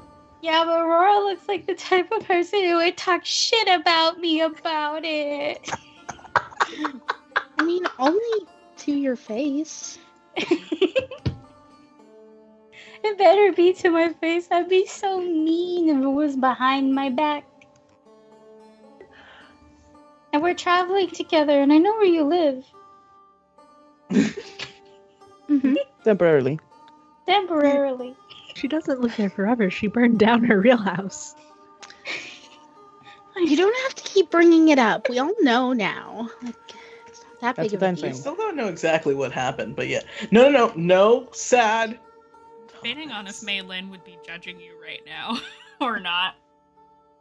Roll for it, and then let me know, Okay, and then I will react. I'm gonna roll for it. I'm gonna say you don't see her right now. Actually, she is not visibly present. Good. Privacy. Alright. I think Sin just sort of like sits up and is just like, alright, listen. Who's gonna help me prove that kissing is fun? I love this. Who's the first on the dartboard? Let's go. Huh? Who's the first on the dartboard? You guys ever play spin the bottle? Like, Oh my god. There's nothing stopping us from playing Spin the Bottle. I have a bottle on me all the time. I mean, you could just roll a d4 Roll a to figure out D4. who. Yeah. The longer this goes without an answer, the more Sin sinks into the water. What I'll say is that Aurora is like visibly like excited about to like express her interest, and then kind of like pauses for a second and waits to see if anyone else is gonna say anything first. I have a real question. Yeah. Okay. Have you not kissed anyone only, or have you kissed an animal at least, or something? Like a little cute little smooch? Oh, Like- yeah. Okay. I was I've going done- to say, if you just want to give Smart a kiss, you could do that. But, I mean, Smar's little head pokes up when he hears his name. If Smart wants a smooch, I don't mind. I've definitely given people like bunny kisses and stuff, but like that's a little different because it's my nose. It's like 80% nose. And all I do is breathe on you. Wait a second. Is that a blessing or? Fogged my mic. I'm so sorry. No, it's I have another form. I am a shifter. I shift. Fun fact, shift in like Hindi means move. So That's funny. we don't say that we move. We say that we shift, like shift to the left, shift into another house, like Interesting. that. Anyways, yeah, no, I shift. I have another form. It's different. It's an animal. Has that form been smooched? Here. But like cuddling and stuff, it's a way more better like for warmth, cuddle. Vic is dying. Actively dying. I make the best pillows. Good to know. Smar kind of scampers around the pool. Did you want to give him a little head kiss? Or, I mean, If he wants, he's right here. yeah, no, but like I'm not gonna just grab him and be like, "Mwah." No. You just ask him. Oh, Smart, do you want a little kiss in the head? He squeaks and will run to the edge of the pool by you. I give him a little smooch on the head. Yeah, he's not gonna get in the water. Yeah. I don't want him to get in the water. I was gonna avoid him being in the water. Mm-hmm. And yeah, I'll just like go lean over and give him the comical, like, you know, like where your lips pucker and they go in two different directions. You know, up, down, nice big one, nice big smooch. He does, like, you know how like little rodents will do like the top of the head to the butt kind of like shiver down the body. Just kind of he'll squeak at you. And scamper over towards Nikita and like looks at Nikita. That's my first kiss right there. I'm sorry, I just wanted to beat someone to it, but I feel like she would scoop him, give him a cute, small little kiss, and then put him back down. He will squeak and then curl up on the moss again and lay down after getting his little zoomies out. I have some feelings that the squirrel was offered a kiss before I was. And so does Aurora. I feel like Aurora leans over to Sin and just goes, "Wow, rejection stings." I mean, it's not like a sting. It's more like a. Ooh. I mean, Smar is easily the cutest party member. Yeah, but like, I'm funny. That's true. That's true. Can I vibe check them? What's okay? Sure. Like insight or perception? Yeah. Insight for the vibe check. Yeah. 9. Never mind. I automatically fail it. Sin's not trying to hide anything. Okay. What do you want to learn with your vibe check? If you're offended. Oh yeah. That's just like pouting. Like obviously pouting. I'm gonna pull up a picture of Smar for the folks at home who haven't seen him yet. Yeah. I don't have art, so I'm just stealing a photo. Rev is not offended and is actively like cackling at you in the corner.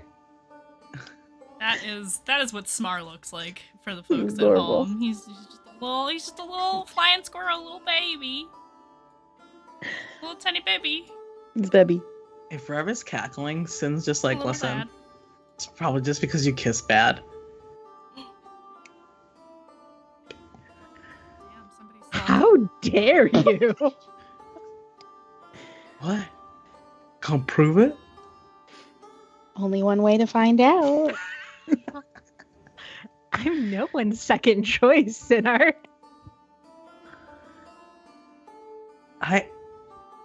There wasn't a first choice. Looks to die you.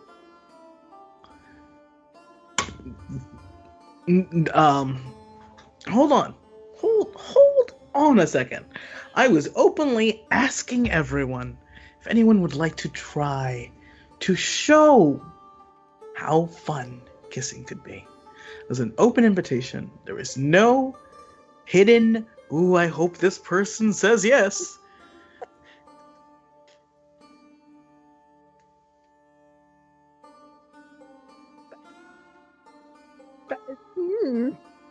Oh, Lost for words. Oh, so sweet that you want to be someone's first choice, dear.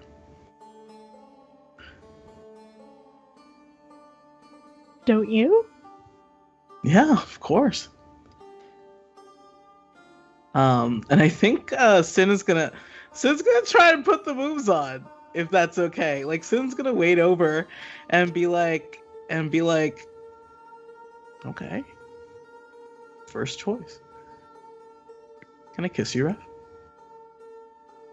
Rev doesn't like blush per se, but their cheeks almost light up with like a paler glow than the rest of their skin, and they nod. And Sin doesn't do anything special. It is just like a lean down and just like a little test of a nice simple kiss, and sort of leaves the ball in Rev's court at that. Yeah, no, I mean, they will kiss you back. And the second they part, like after like a short moment, like Sin just sort of is like, again, like one of those like genuine goofy like prankster grins that he has whenever he's telling you like a really stupid plan to get into like the archives at the druids like circle, and he does like a little chuckle and is just like, I thought that would feel pretty good. And I was right. An even just like brighter glow across their whole face. But Rev will sort of like almost stiffen up, like fix their posture, and turn to Dayu and say, "See, it is fun." The whole time Dayu was like, peek. Okay? It was like, peek. And whoever is beside her afterwards would hear her go, the romance. Like one of those books. Oh. Now we all know that Dayu loves smut novels. It's confirmed. Yeah, you don't know what she reads. You don't know her level of degeneracy. I think I do now. Dayu knows nothing about kissing, but She knows reads everything Tusk about Love. fucking. Oh. Oh, Oscar! Yes, Tusk Love came to her at random. She wasn't looking for it, but it was looking for her. Tusk Love totally exists in my completely homebrew world that has nothing to do with Critical Role, but it exists here. Don't ask me why. Don't at me. Unless you're Matt Mercer, then please at me. Please. Heroes Die Show. Thank you so much for the follow. I will will- just add that Sorry, you go ahead. as Sin and Revelation part, Aurora does whistle. Just to, add to the moment. I think it just sets off Sin laughing again. And again, it is so crystal clear that it's just like, it is just having a good time as like he sinks back into the water. Yeah, Rev spends like half a second trying to seem composed before also sort of falling back and like giggling a little bit. I think Nikita, like after watching you guys, would be like, now I have a question. Did that mean anything to you two?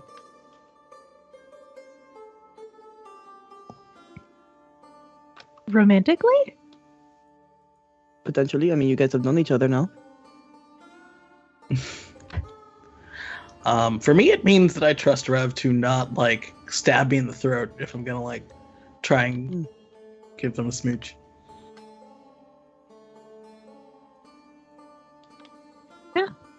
Yeah. Okay.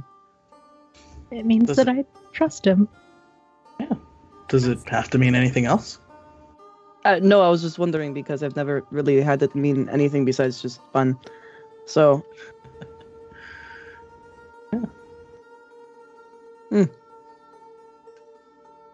Well, Dayu, are you inspired? Yeah, no, I want to try it. I get it.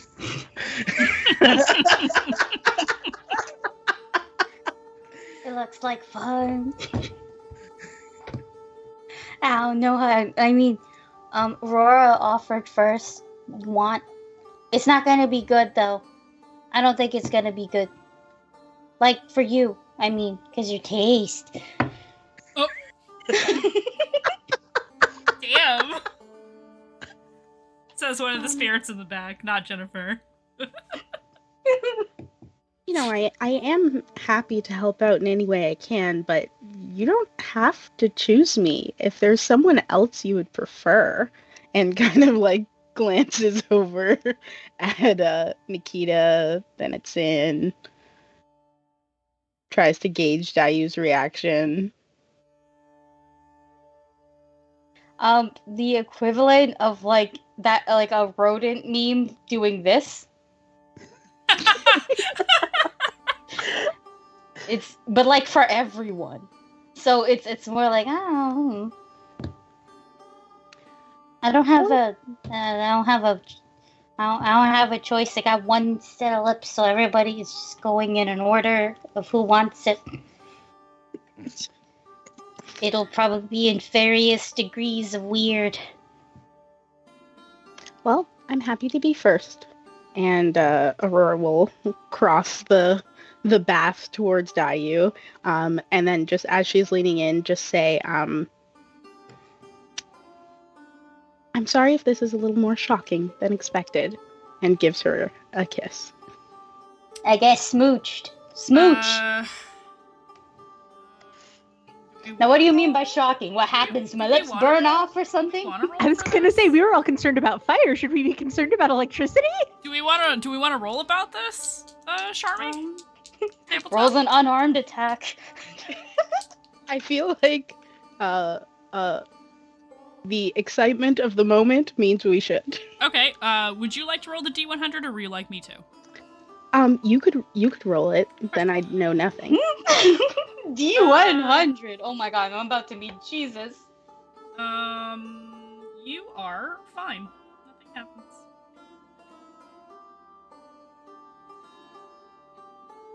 Great, then you have a pleasant, not too, fancy, just a straightforward smooch. Also not painful.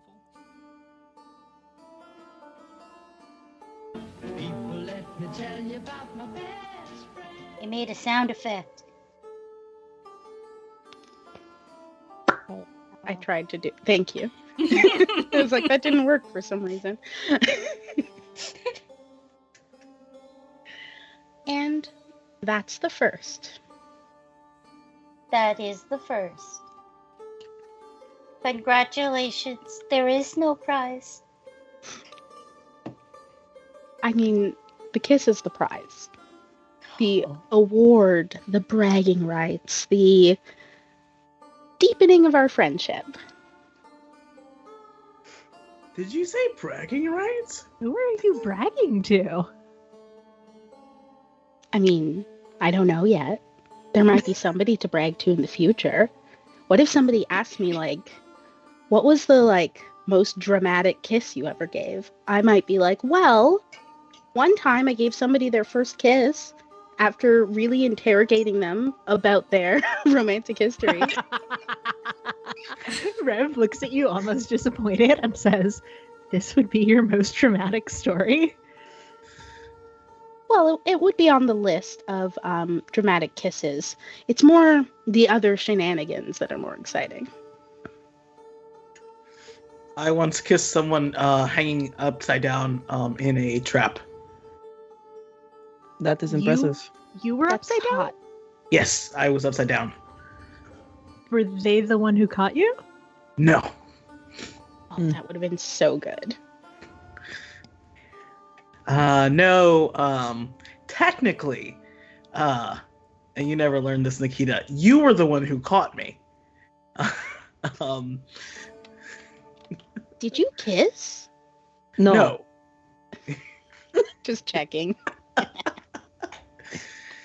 No, Nikita was the one who caught me, and a friend of mine thought it was hilarious, and then I was flirting and charming, and I got a kiss before they cut me down without my knowledge, and I hit the floor. I'm sure you deserved it. I mean, hey, it's fun to get some things you deserve.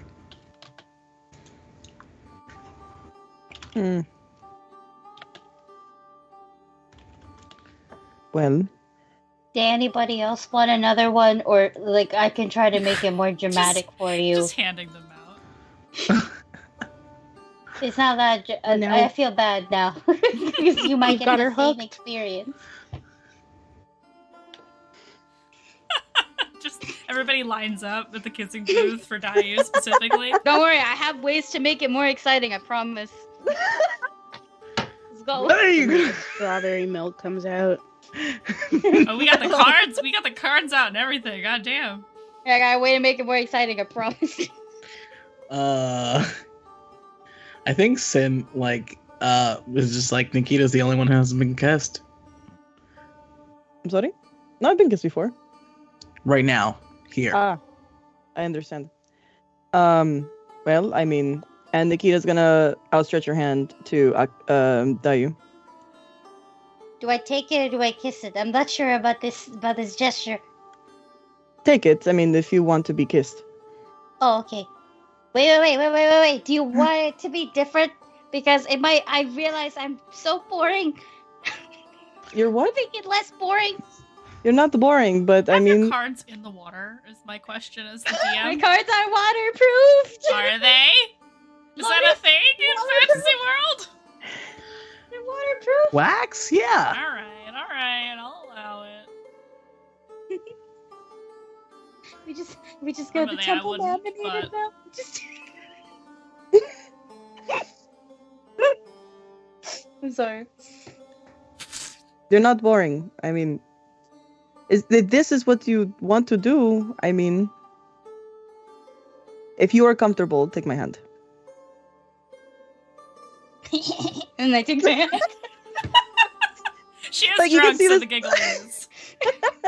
You can see there's like an excitement like in this whole situation, like that like she kind of lets slip through just because she wasn't really socialized around like kids or any of that upbringing thing of like spin the bottle or any of that kind of like impulsive decision making. So she's really just like vibing with this right now.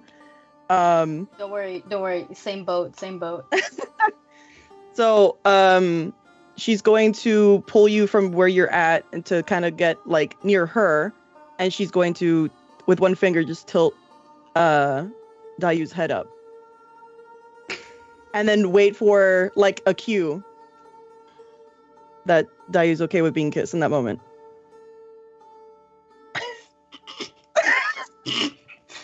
So you ever look at a Oh, tiny animal who has to make direct eye contact with you, and it's like patiently waiting for something like. Why are you looking at me like that? You had Smar. You know that. You know what that is. Yeah, you do The know rodent that look. eyes. We're both prey animals, and we're doing the same thing. Looking at Perspective. you like your eyes are blueberries. Fuck. All right. Shh, guys, we're ruining the moment. No, it's fine. It's fine. I'm going to kiss you now. Is that okay? Mm-hmm. No, Okay. my headphones. I'm she sorry. just- I'm looking up, and then I nodded, and the ears are like long and they're heavy, so they moved back. And my headphones went. Yeah. And But she's yeah. gonna very like kind of strategically lift up her mask a little bit without letting anybody else really see much, but she's gonna try to get it out of the way to get a proper smooch that won't clank. I did it. I got uppies and smoochies. Fuck y'all. We can end I this win the game. now. I won. And I'm gonna say before we wrap up for break, on that note, is there anything else y'all would like to take care of while you are in the bathhouse and sleeping over for the night, or can we wrap up this particular scene? I'll say that before we like head to sleep, Mhm. Rev is going, and before we like get back dressed and everything, still in the bath, Mhm. Rev will grab Sin's hand and just give it another little kiss and cast Lesser Restoration on him and just sort of whisper, "For your breakfast tomorrow." I think Sin goes from like having this like really relaxed look to like this really like sort of like shy grin, and he can't help but let out like a little chuckle, and it's just like, When did you get so sweet? Thank you. I really appreciate it.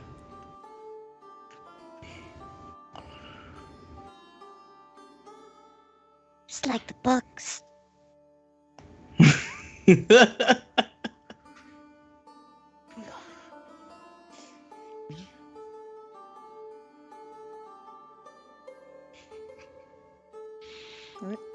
I have nothing else to add to that. I love that. We truly are the home for the sexuals.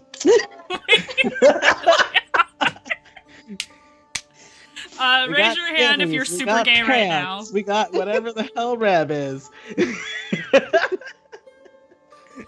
Vic, I don't think you did. You hear what I said? No, I said sorry. raise your hand if you're super gay right now. Just so gay. Okay, all right, we're good. Hands up, everybody. We're all gay. Congratulations. Welcome to the Alphabet Mafia. Everybody at home as well. You are now honorary gays for watching this stream. Is there anything else anybody would like to do before we wrap up bathhouse time? Because we could spend the whole episode here if you really wanted to, but I don't think we all want to. No, I'm good. I I'm think good. The fact that we we've spent achieved 2 our hours goal. here. Yeah, Listen, we are setting up strong character bonds, so that way when I betray you later, it'll be very devastating. this just gives you a lot to think about next week during our off week before we return the following week for Mistlost. So that's why I'm letting it happen. So yeah, all right. We are going to fade to black on this particular scene. We are going to take a quick 10-ish minute break. Everybody stretch, hydrate, get a little snack, and we will see you in a little bit. Bye.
Hello, everybody. Sorry about that. My internet dropped randomly for about a minute after we went on break.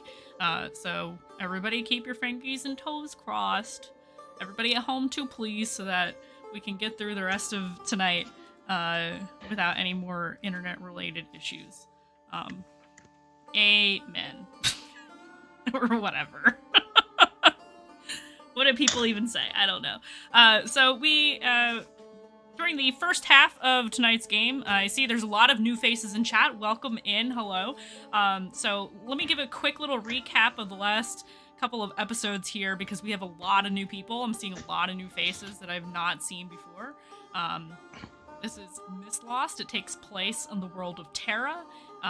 We are currently in the country on Terra known as the Veil of Night. It is protected by a bubble of eternal night.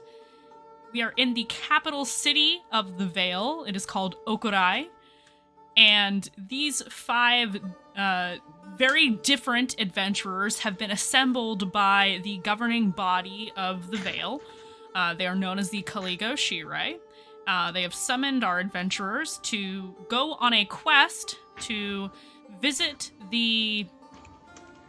and investigate the druidic regions of the world to figure out why the barrier is beginning to weaken and wane, meaning that eternal night that all of the citizens of the Vale enjoy is starting to go away potentially, and that could be absolutely catastrophic for the people of the Vale, given that many of them have night vision or are sunlight sensitive or just prefer that kind of environment.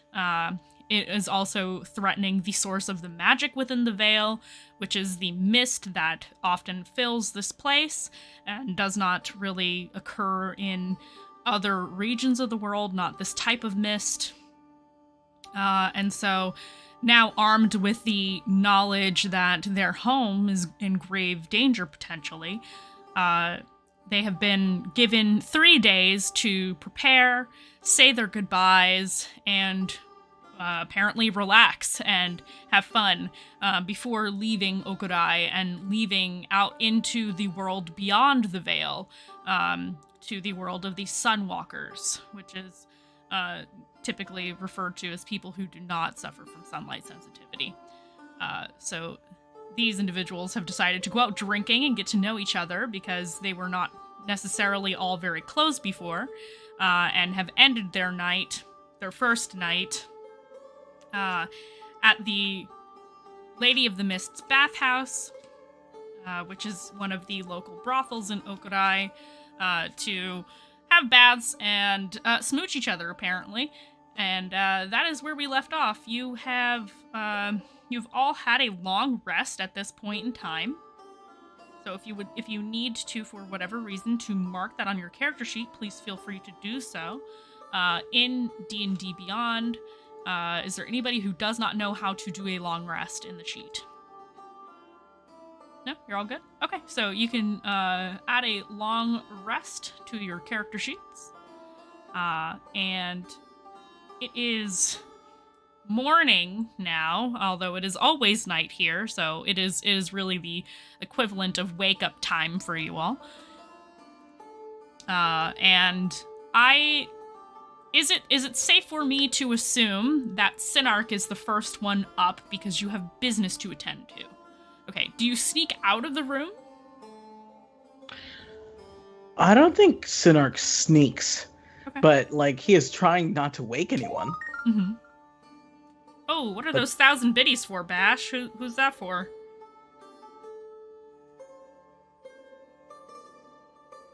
Yes, please go to bed. I can't believe you have not slept since Sunday. Please go to bed.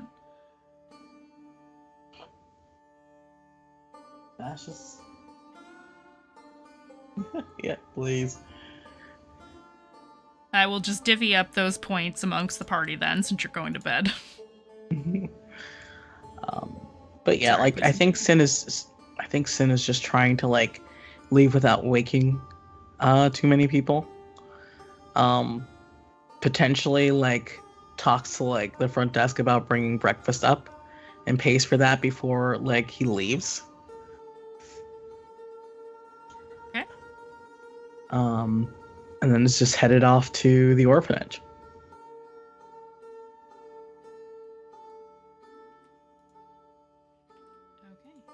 So you... God damn it. I was trying to put in chat in our Discord what the bits are if you guys want to decide amongst yourselves what to spend those points on. We can talk about that offline. Doesn't have to happen now. Okay, so you are able to do everything you wanted to do and head over to the Okurai orphanage. And I think that warrants a music change just to the regular Veil of Night sounds. Okay. Uh-oh.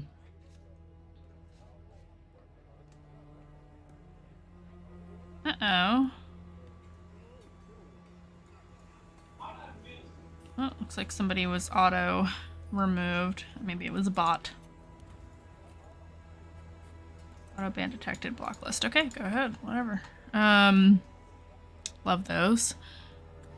So you approach the orphanage. It is early, and your little trio of friends are most certainly already waiting for you. Tani standing with her arms crossed and looking tired, with Rui and Van not far behind.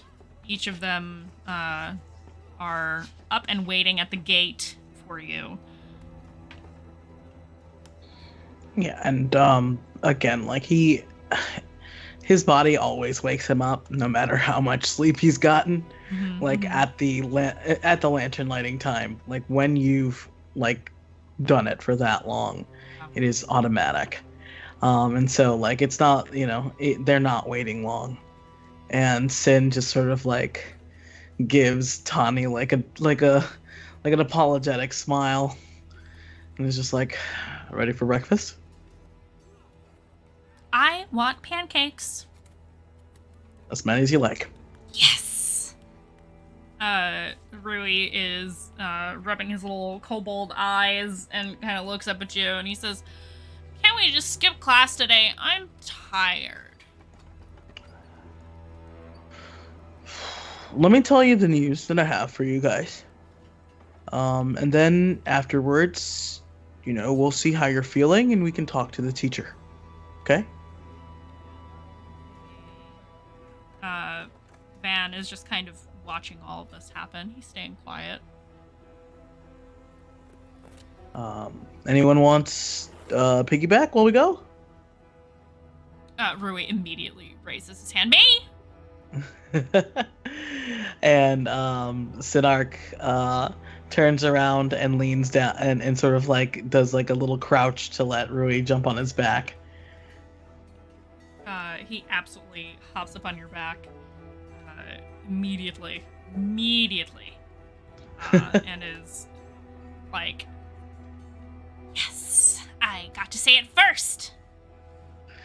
Van just kind of rolls his eyes and shrugs. I can lift you in my arms if you want, Van. Nah, I'm good. All right. Let's take a walk. Tani will lead the way, as she is wont to do, probably to the tea house. I imagine they have pretty good breakfast. Mm-hmm.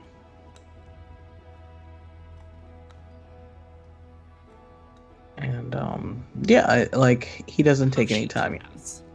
Yes. Right. So you journey over to the Hoshi tea house, and Tani, of course, immediately bursts through the door first, and says, "Table for 4, please."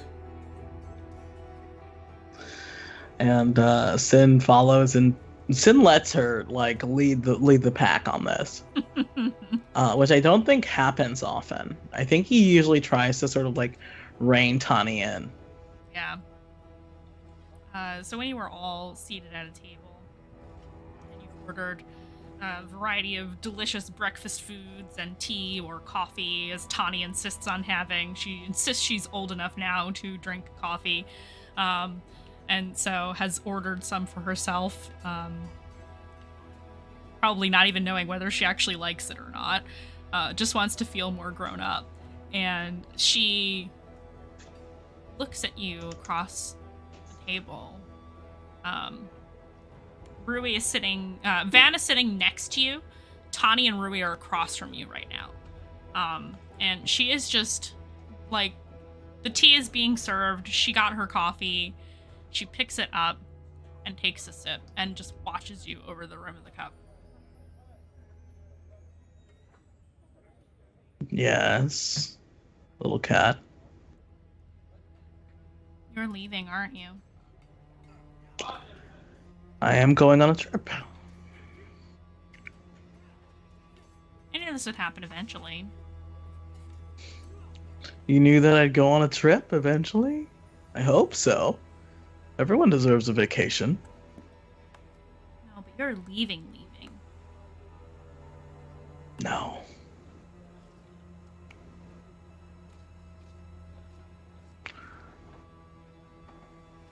There is a chance that the journey that I'm going on is dangerous. But this is my home. I will always try and come back home, Tani. But I hate that I cannot promise you that I will come back.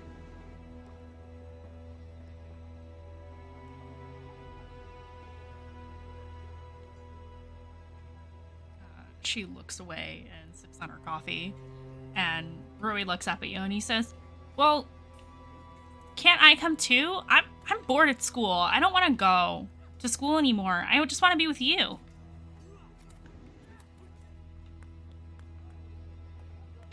Let's go on adventures, Sin.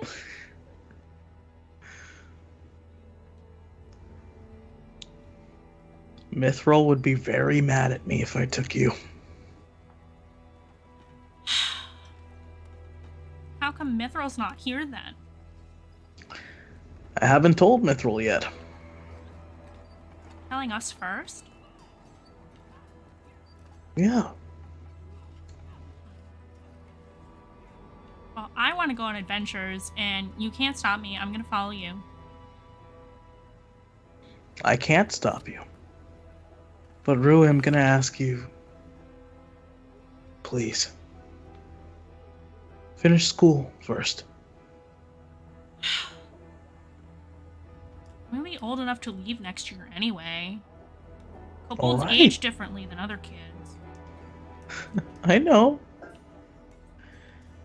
Listen, I really don't think this will take a year. But if I'm wrong, right, you are free to chase after me if you still want to in a year. But I'm asking the three of you a big favor. If you're willing to listen. Van will pipe up at this point and say, well, of course we're going to listen. Yeah. You are good kids like that. I was a lot more stubborn. My request of the three of you is that while I am not here, you three take care of each other.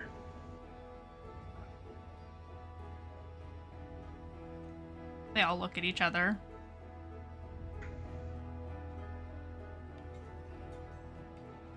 Actually, you notice Tani's not looking at anybody.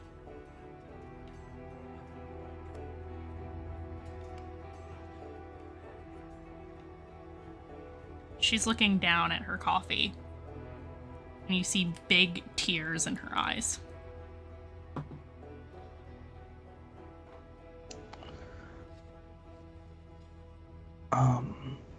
I think Sin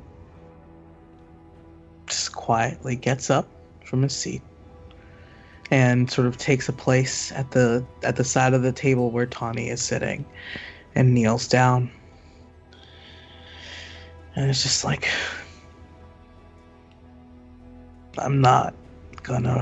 no one is gonna make fun of you for being sad or being angry. I'm sure this doesn't feel fair or right. I have to do this thing, though. The Caligo Shira asked me to.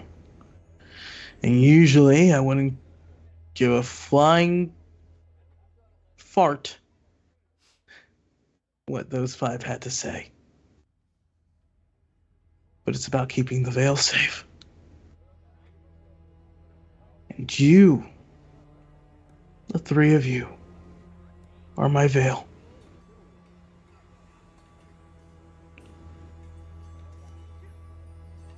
It's really cheesy, but it's true. You see Rui and Van kind of nodding, but they are looking with concern at Tawny. Who do you try to touch her at all?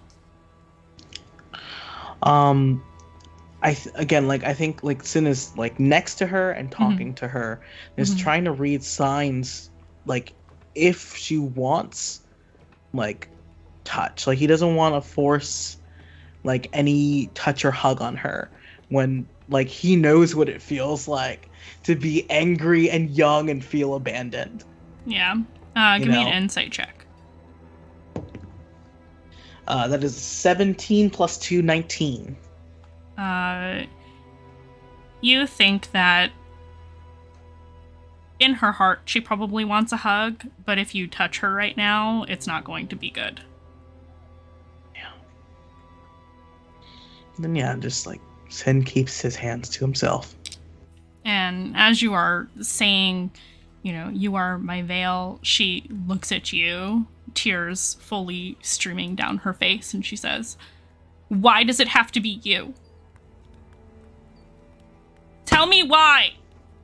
She slams her hands on the table. The fastest hands in Okurai. No! You Yes. belong here with us. I know.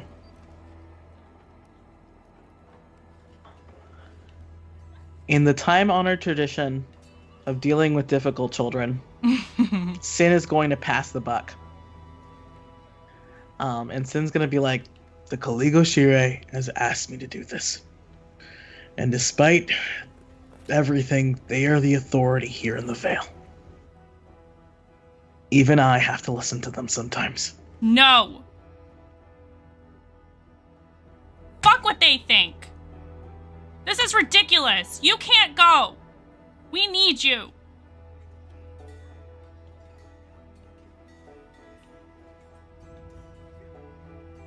She will, even though, like, this food, like, the serving girl has walked up on this scene and just very gingerly places food down, and backs away from the table. She immediately, she, meaning Tawny, immediately gets up, knocks her coffee over all over the table, and just storms out of the tea house.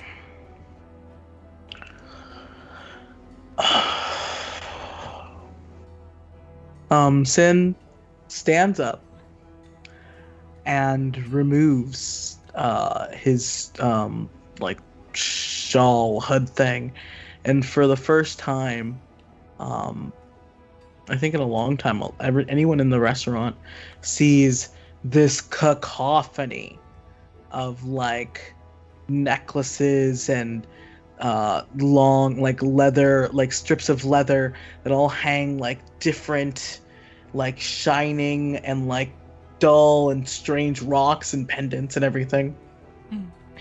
And he, uses the hood to like soak up the coffee.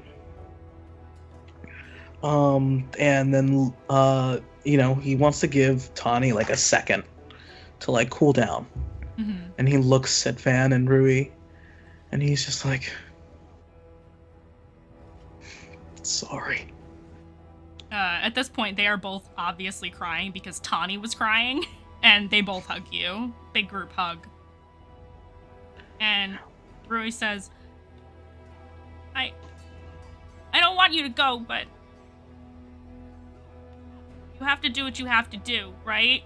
Right, Van? Van nods and says, yeah, we'll We'll look after her. She Yeah. probably went to Mistlost. Hmm? She probably went to Mistlost. Yeah. Listen. Go tell the teacher that I'm being called away on a trip, and that I'm asking that you guys have the day off to cool down. Alright. They kind of nod somberly and look down at their breakfast that somehow managed to not get totally coffee soaked. Mm-hmm. I'm gonna see if Tawny's outside and see if she wants to come in and eat. Right. I'll be right back. They sit down and poke at their food half-heartedly. Yeah. And I think Sin takes the moment to give them each an individual hug and sort of pat the tops of their heads before heading out the front of the restaurant to look for Tawny. They both hug you in turn. And you know in your heart of hearts that Tawny has known you the longest because she's the oldest. And that's probably why she's having such a hard time with this. Yeah, since she was a kid. So you step outside of the Hoshi tea house. There are little paper lanterns kind of hanging from the overhang of the door. It's almost like a little porch area. There is a very small table out there, and you look around, and she's not immediately visible. Give me a perception check. I'm gonna use my luck die to reroll that natural 4. Yeah, feel free. And that is a natural 20. Wow. So with my perception, thank you whoever gave me the luck die last session. Yes. So total 24. But yeah. Okay.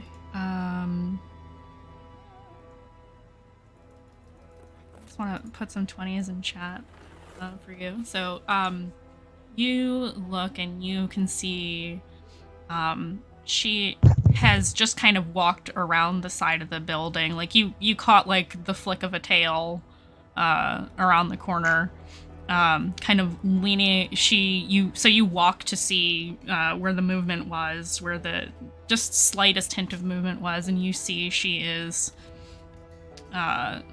she's got her face in her paws, and is leaning against the wall and seemingly trying to take deep breaths and calm down. I think he waits just a couple more moments to let her get, control of her breathing for a moment. And after that, long pause, what a feisty little kitten. Don't call me that. I'm grown up now. But you'll never be as grown as me. Yeah, well, that's how age works. Yeah, that is how age works. So, just like a lot of people will still call me a kitten, even at my age. She'll look over at you for just a brief second and then look down again. Could be because I'm short. Yeah, maybe. I'll be taller than you soon enough. Oh, that'll be a good day. Yeah. Just waiting for the growth spurt to hit. It will. And then you'll be like, oh, crap, I gotta duck under doors suddenly. Ugh. I'd rather stay small, actually, but... Yeah, I mean, it's useful being small. Can't you talk to the Kligo Shirei and ask them to let you not go? I can. Do you want to go?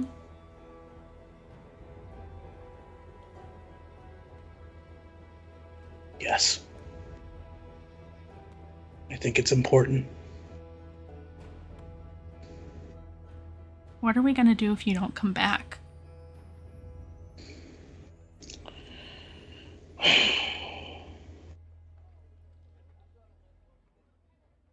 Paint something really rude on the walls of the Kaligo Shire?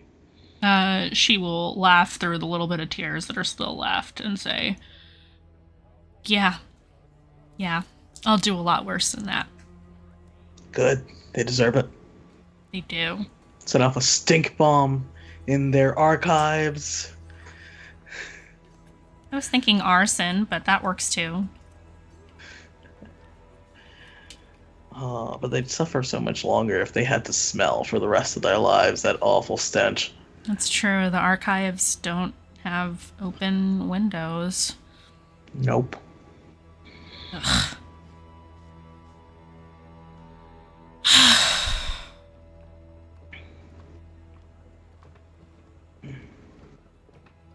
Am I old enough to go with you yet? Technically. Yes. But you don't want me to come. Oh, kiddo, I wish I could take the three of you. But where we're going is very dangerous. So it'd be tough taking Rui and Pam. And instead of adventuring and learning things and having a interesting learning experience, you would be in the midst of danger. Scared. And I want, and this is very selfish, I want different things for you.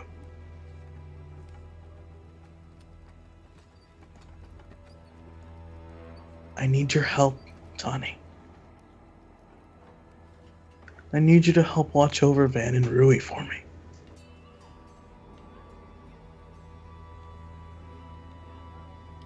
You see her hands clench into fists at her sides for just a moment before letting go. And she says, All right. Okay.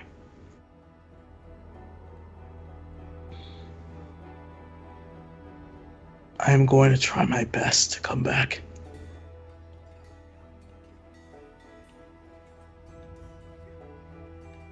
And when I'm not here, you have Mithril. If you don't come back, I'm going to avenge you. And I definitely don't want you to have to do that, so I will definitely try my hardest. Well, you don't have a choice, do you? No, I don't. Not with someone so strong-willed. She grins a little bit, wipes her face, wipes her nose. Pancakes? I'm not very hungry, but It's okay. I'll come sit with you. That's all I ask. When you leave, I'll get you a little bit of an extra box for you to take some food home, okay? Okay. Now, we'll talk to the teacher. Let's get you off class. Let's spend some more time together today. Okay. All right. She will give you a little half hug because a full hug is too childish, and will walk with you back inside for you to finish your breakfast. Okay.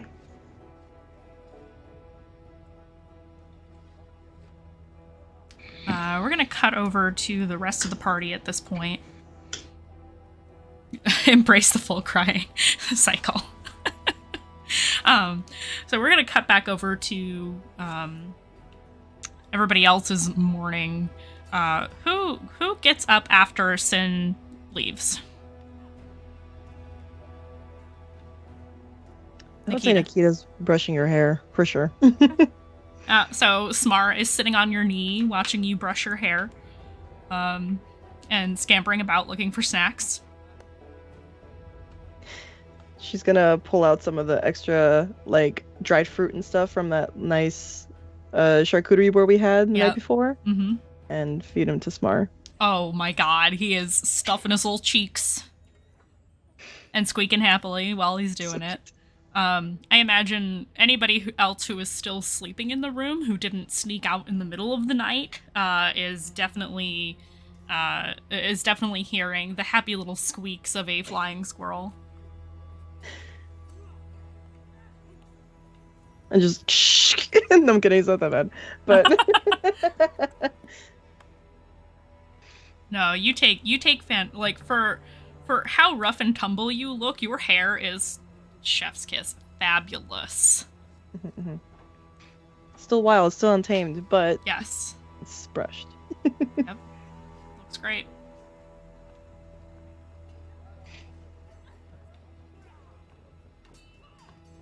I think she would just wait for everybody to wake up. I don't think she's one to be like, get up! I feel like Aurora is like a sleeper. Okay. So yeah, maybe that she would sounds be towards the end of who's waking up, but she would eventually realize she has to do things. I feel like eventually Smar would like skitter over to you because you'll be the only one sleeping, and he'll just like boop your nose with his nose to make sure that you're awake. Just kind of boop, and then Yeah, that skitter would back. definitely scare me awake. Like, what? Oh. Critter. He will squeak up at you cheerfully. I guess I have to get used to this, huh? Squeak. Yes. Okay. He skitters back over to Nikita while she's brushing her hair. Wow. Oh, how long does it take you to get through all that mane? I don't time it, it just takes time. Yeah. I don't know. Yeah. But kind of long. Like, her hair is, like, long, like, past her waist type thing. Talking like full Castlevania. Yes. Like, full big Striga. hair. Yeah, full Striga. Big hair. Thick hair. Big. Waves and waves of it.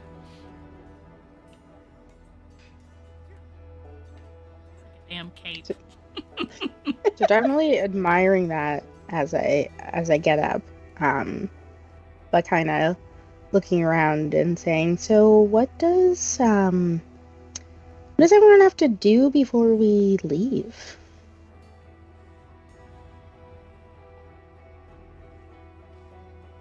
I mean, I don't have to do anything. There's nothing I have to pick up at my house, really, that I could think of.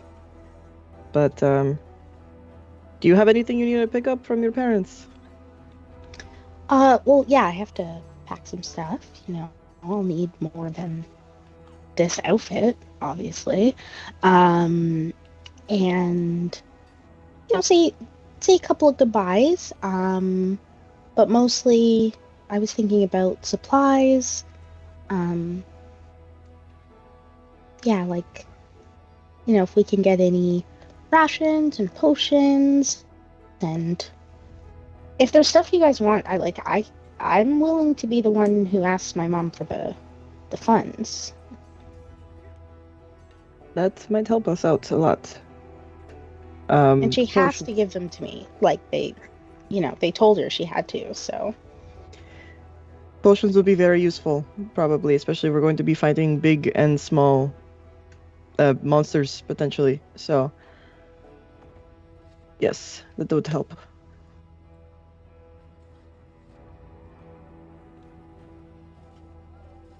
Okay. Any suggestions, Dayu, on anything that would help us against creatures of your homeland?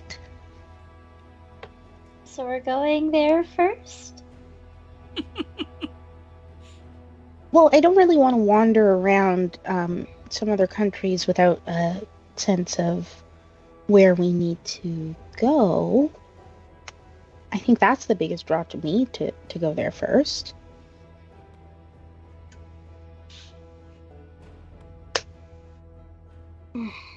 There is no way to prepare or ward them off.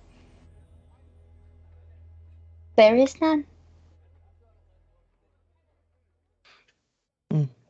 So just run fast is what you're saying. Run fast, fight hard, die well.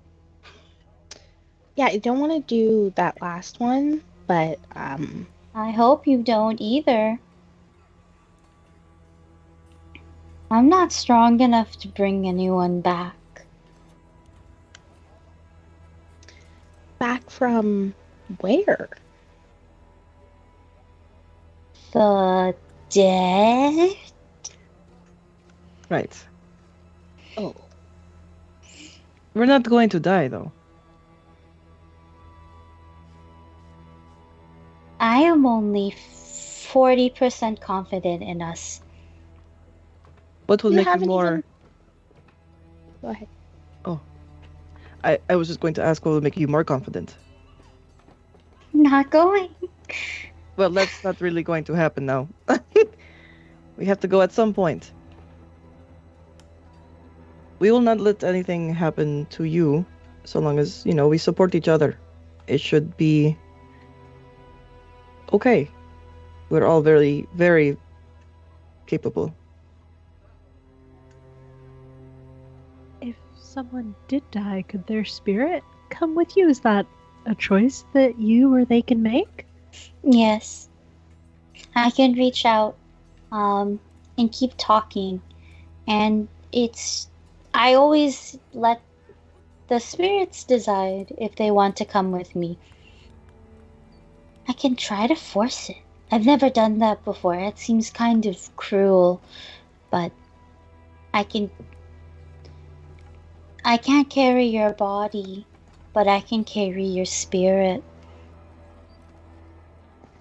Great. You can carry our spirit, and Nikita can carry our body, and we'll find someone else who can bring us back to life. Unless, like a plan. unless Not a bad Nikita idea. dies. I'm not going to die. I hope not. I mean, me too, but... What kind of big, sad wall would she be if she died first? Come on. We have lots of big sad walls. They break over time. Oh. Jennifer says. Jennifer, like, shit. Jennifer's like sipping her tea in the background, like, Mhm. Mm. If you really, really want to go and you're confident in going, you are surely mistaken in your confidence, but that's okay. Southmore is the place for reality checks. Do you want to go? Let's go. You can go. I can lead you some of the way there. I will still be there. And it's a big but. If more than one of you falls, I'm going to run. I know when to cut my losses. And I could find your spirits again. But I don't think there'll be much of a body to bring back. Okay, so alternative idea. What if we met up with somebody in Southmore who we could travel with? You said a bigger group is better, right? Bigger groups are better. Do you know anyone? I'm not in cities. And I haven't been there or in contact in 2 years. So maybe.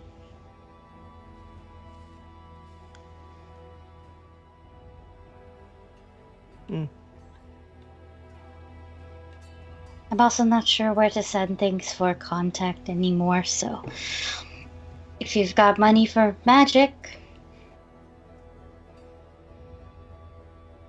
to send a message to someone specific? Hmm. Maybe we can see if we can get that in the budget.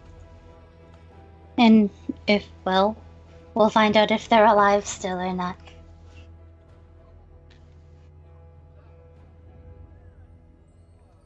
If they are not, are we all still on board to go?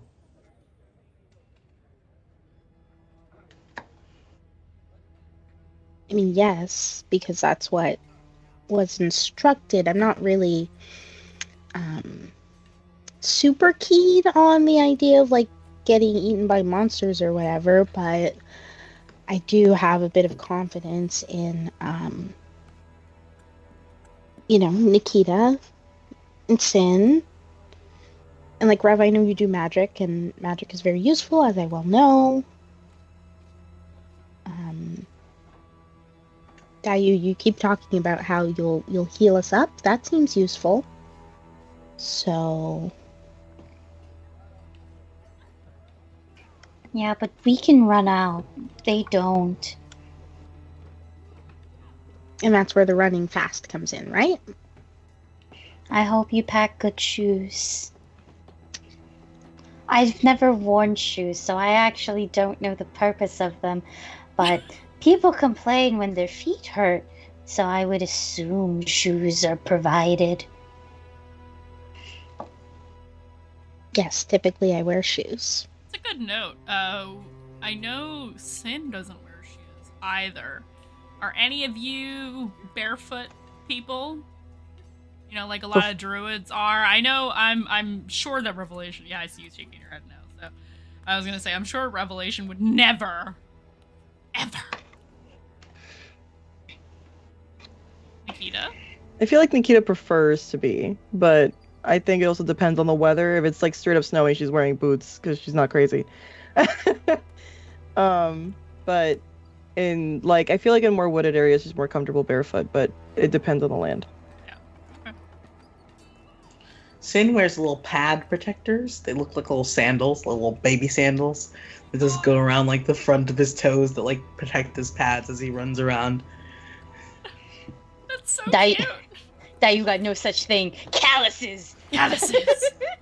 Yeah, I was gonna say, I have totally off topic. I have a druid who straight up will never wear fucking shoes. Never. I had a monk that wouldn't, and I kept calling them like athlete's foot and all this stuff like that. I bullied them into wearing shoes. And then we went to colder climate places and they had to wear shoes. It was great. Sorry. That was very off topic. No, it's not. Be a hater. Bully your friends. Bully your friends. Heard it here first, folks. Bully your friends. So, which one of you would like to go take care of your goodbyes or things like that first?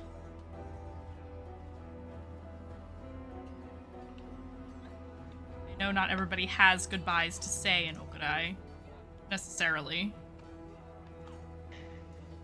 Well, Aurora does, so if nobody else wants to go ahead, then I can.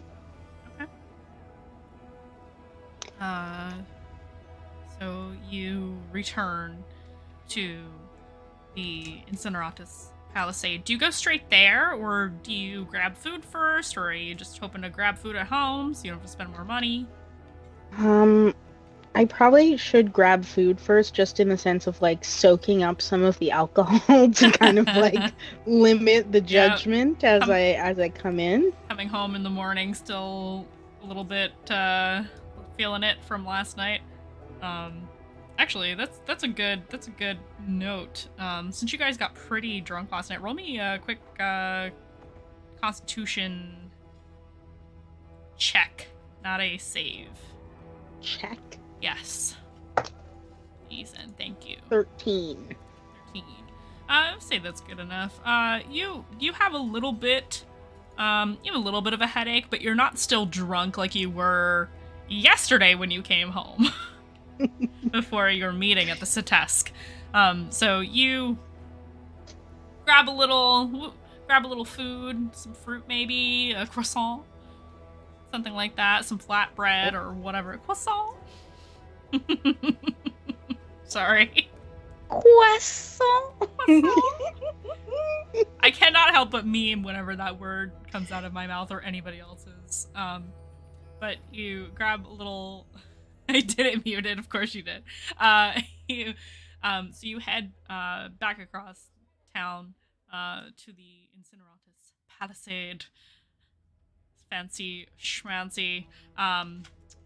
And you see Wynn outside tending to some flowers, but also kind of keeping an eye out for you because she knows you did not come home last night. So definitely walk up, go directly towards her, morning, Wynn. Oh, hey. So, she's not in a bad mood yet. Okay, she's still here though. Yes. Okay, great. Has she eaten? Should I take something with me? She is eating right now, so I could get you a plate and... Sure, yes. Hey, I will go do that, and she will scurry off into the kitchen. You already know. You don't need an insight check on her. She was only really pretending to tend to flowers, waiting to see when you would come back. This is why she's my favorite. She is your favorite of the various staff that is employed by your family. Mostly your mother. Although a lot of the staff do have sympathies for you, given how you tend to be treated, particularly by your mother. But you are able to step into the house, and you find that your mother is sitting... Actually, I forget. Have we discussed very much? I would say your father is also there. Ragnus is also there. So both Nova and Ragnus are present. Your father is having some tea and reading a book, and your mother is not in uniform. Not in her armored uniform, I should say. She's in not quite formal attire, but she's not armored up right now. And she is also having some tea. There's a spread of food on the table, and each of them are having breakfast. So Aurora kind of sweeps into the room and cheerfully says, "Good morning, parents. How are you doing this morning?" And she'll take a seat closer to her father. Okay. Ragnus will grin up at you and says, "Oh, hey, I good morning. I didn't get to see you yesterday. How did the meeting at the Cetes go?" Well, did Mother tell you already, or? We haven't really had a chance to discuss it yet. He looks over at her. I think, and Nova will cut in at this point and say, "Oh, I figured I would wait for the three of us to sit down and talk. I figured you would want to be the one to break the news. I didn't want to take that away from you." Thank you. Well, the meeting went very well. I have been selected as part of a group to complete a task, and that will require leaving. So, yep, you were right. Kind of looks at her mom. She shrugs, kind of sympathetically almost. So, I'm going to be traveling with a group of hand-selected individuals you may or may not have seen around town, and I don't know how long it's going to take. They exchange a look, And your mother speaks up first, and she says, "They didn't give you a time frame?" Sooner rather than later, but there's a lot of traveling involved around the region, and I don't know, it could be weeks, it could be months. I see. So it is not a simple task. No, it's something important, like actually to help the Veil, not just something frivolous. I can do something useful. She looks like she's about to say something when Wynn walks into the room to place a plate in front of you with some food. Probably like some porridge, some bread, fruit and stuff like that, or bacon and eggs, whatever your usual is. And she will purposefully stop what she's about to say when Wynn walks into the room, and will wait for Wynn to leave. And she looks at your father and says, "Secure the room, please." And he will nod and reach behind him, and his staff is leaning up against the wall as per usual. And he will pick it up and tap it twice on the floor, and you see faint magical runes begin to kind of trace themselves in glowing blue light up the walls, up the ceiling, on the windows, on the floor, on the door, before fading. And you are familiar with this in that if something very private needs to be said, that they don't want anyone to overhear, staff or otherwise, your father knows ways to secure particular rooms in the house from eavesdropping or scrying or anything of that nature. And see. And you've seen this before. Not often, but you've seen it before. And she will look at you and she says, "It's because of the barrier, isn't it?"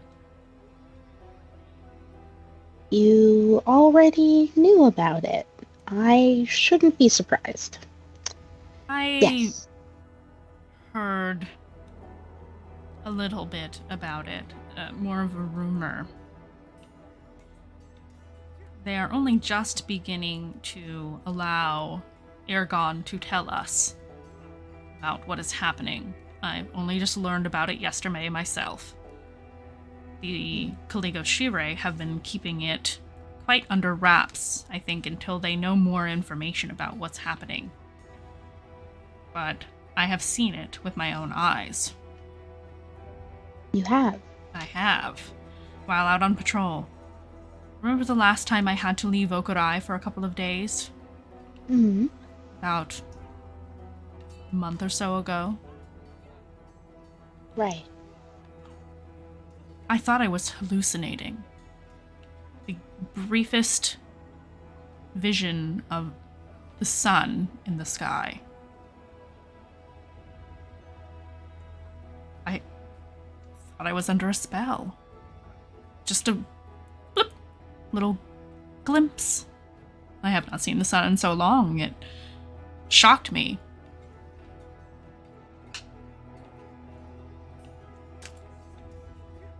And it was just for a moment? Only for a moment. I don't even think the rest of my patrol noticed it. And at first I thought it was just me. I don't know if anybody else. I was too afraid to ask.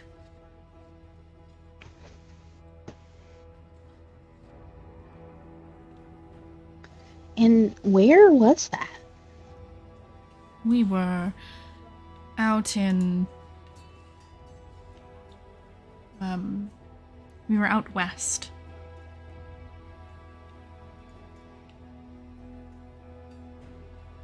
Near Botan. Aurora will like make a note of that mentally so that she can share it later. And then turn to look at her father and say, have you been able to feel anything different? Something. He kind of sets his cup of tea down and says, I don't know if you have felt it. My abilities aren't anything like yours. But I have felt that something has been off lately. Something is not right. But I haven't been able to put my finger on it. And truly, he kind of jabs his finger, like his thumb, like over his shoulder, pointing at the staff. The staff has more magic than I do, you know this. I'm not as well versed as you. What I know is learned, not inherited. Right. But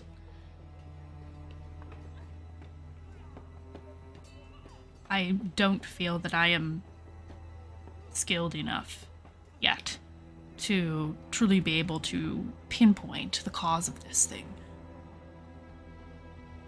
It is concerning. Well, they have a bit of an idea that, you know, the protection around the veil is destabilized in some way. So our job basically is to see if we can find out what's going on, and that involves going to other places of druidic power. And your parents exchange a look again, like, what? And Nova, your mother, says, so they are asking you to go to all of the temples? Mm-hmm. My gods. She leans back in her seat. You are going to be gone for some time. That's what I was thinking. Is there anything you need? Yes, actually, we have kind of started a shopping list. They promised if we asked you, you would give us the funds for what we needed. Of course, without question, I must admit, I did not think that it would be quite this large of a task. I know it is a group of you, and I'm sure all of the others are capable, but she kind of looks down. She has a very different expression on her face right now than she ever did, that you can recall since your sister disappeared. Am I able to like read in the moment what's going on with her, or do I find my mother like hard to read? Give me an insight check. Okay. Ooh, I'm not good at that. That's a 10. I'm gonna say she's too wrapped up to really be able to hide it. She looks scared. That's not an expression you are used to ever seeing on her face, ever. But you're not totally sure if it's fear for you or fear for the veil. That part is unclear. Okay, so I'm gonna assume it's like a responsibility-based fear because of her position. Yeah. And kind of barrel through and say, you know, we have a bit of a lead to start. We're gonna go. We're gonna start at one temple. One member of the group is from that area, and hopefully should be able to at least get us there. And once we have some information, then maybe it will get a little easier from there. Which region did they send you to first? Southmore? Your father drops his spoon. Southmore. Is it as bad as that? When was the last time you did combat training? Oh, that's not my favorite. I did do that dagger training. It was like a year ago now, but that's what I've got. She just what fires up. What I'm saying is, Little Ember, is the likelihood of you getting attacked in Southmore is very high. You need to be at least mentally prepared for that possibility. Frankly, that eventuality. It is going to happen. Monsters, right? Yes. You have either of you been there? Yes. What kind of monsters did you face? Your mother is obviously the more battle ready of the two. Your father is a scholar. So his knowledge is book based, but Nova says,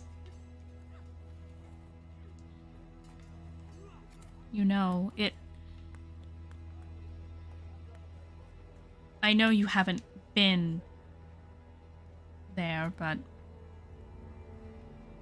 the northeastern corner of Southmore, between the Vale and the Wilds, is where your sister disappeared.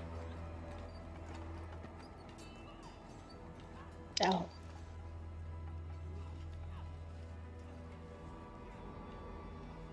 Well, I'm sure we won't have to go near that area. We'll...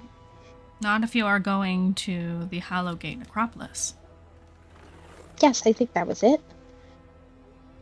The temple there is called Deathmourn Ward.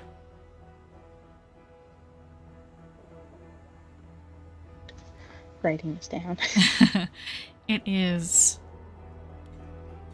to my understanding, I've never been to the Necropolis, but it is under the city. Oh.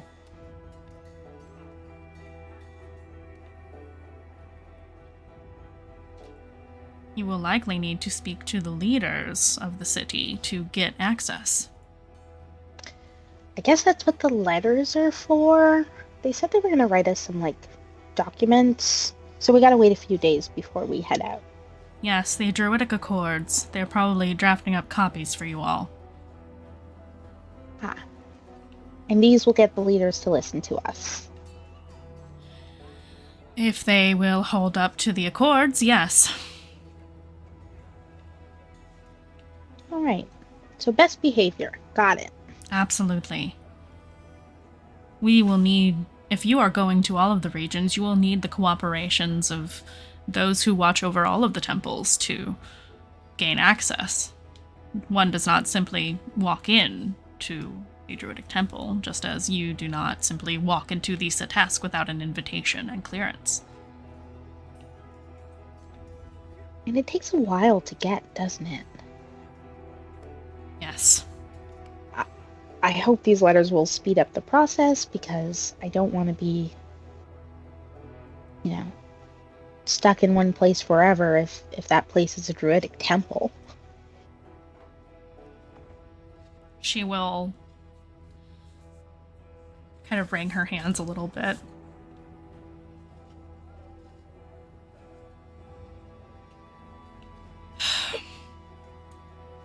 I know there is no getting you out of this. Do you feel you're Yes, I'm ready. And If not now, then when? What am I going to do? Sit around here forever and think about what I could do if I was powerful enough? No, I got to go out there and learn it. That's what Dante said. I don't want to lose you too. I know we don't always get along. But I would never, ever wish you ill. I know. And I'll be back. And if everything goes according to plan, I'll be back with something that can help us find her. And then you won't have to be worried. She will hold out her hand to you across the table. I'll take it. She'll squeeze your hand and say, I have every faith, as does your father. She looks over to Ragnus and says, I have every faith, we have every faith, that you are destined for greatness. What sort of greatness that is up to you.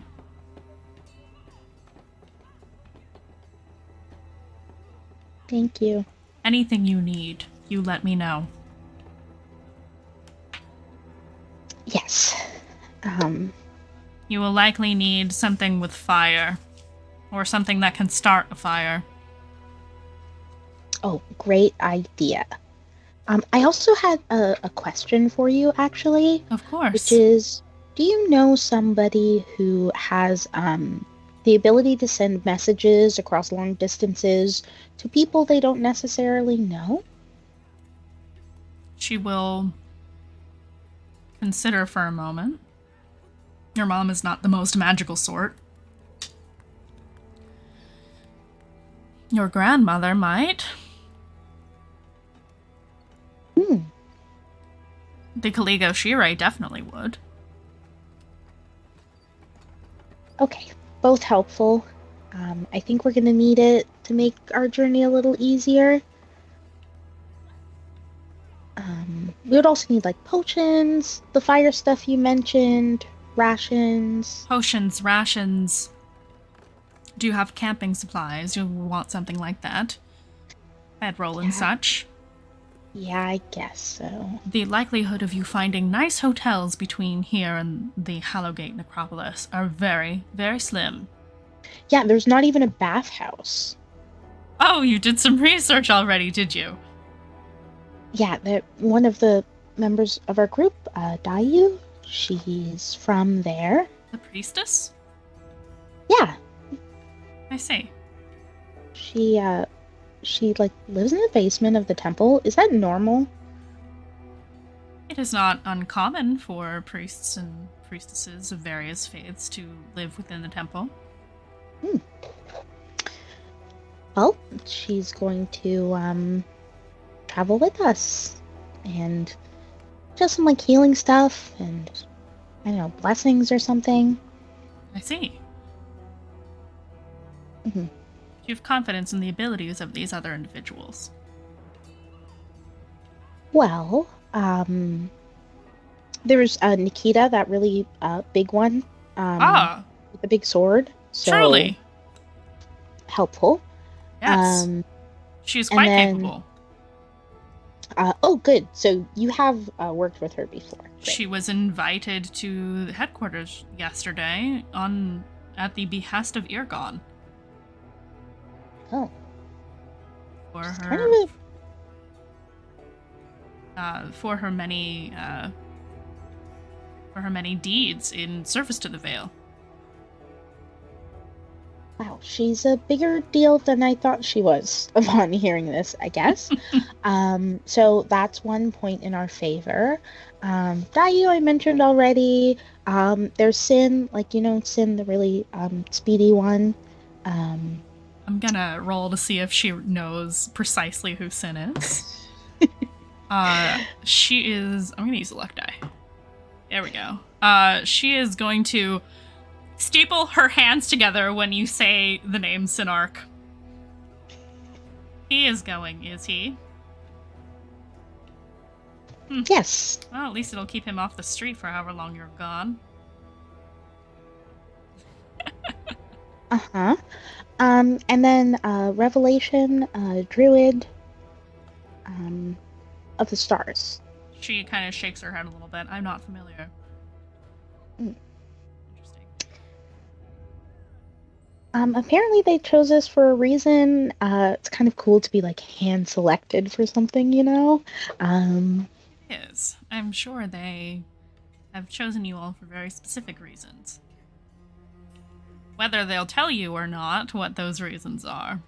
She shrugs. Yeah, they didn't seem very forthcoming about that. They're not. I'm only saying that because we are in a secure room right now. It's fun being in on the family secrets. It is nice to actually be able to tell you about things. I do not relish keeping secrets from the rest of you. Trust me, it is my least favorite part about what I do.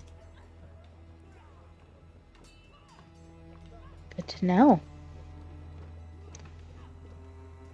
Well, any other questions before the spell runs out? She kind of looks up and you see the runes are starting to shimmer again.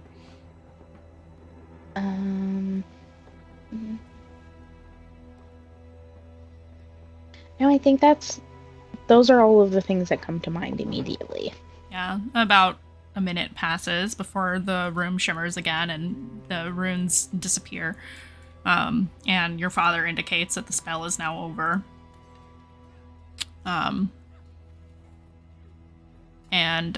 She said, your mother says, well, let's enjoy our breakfast. You have how long until you have to leave? 2.5 days or so.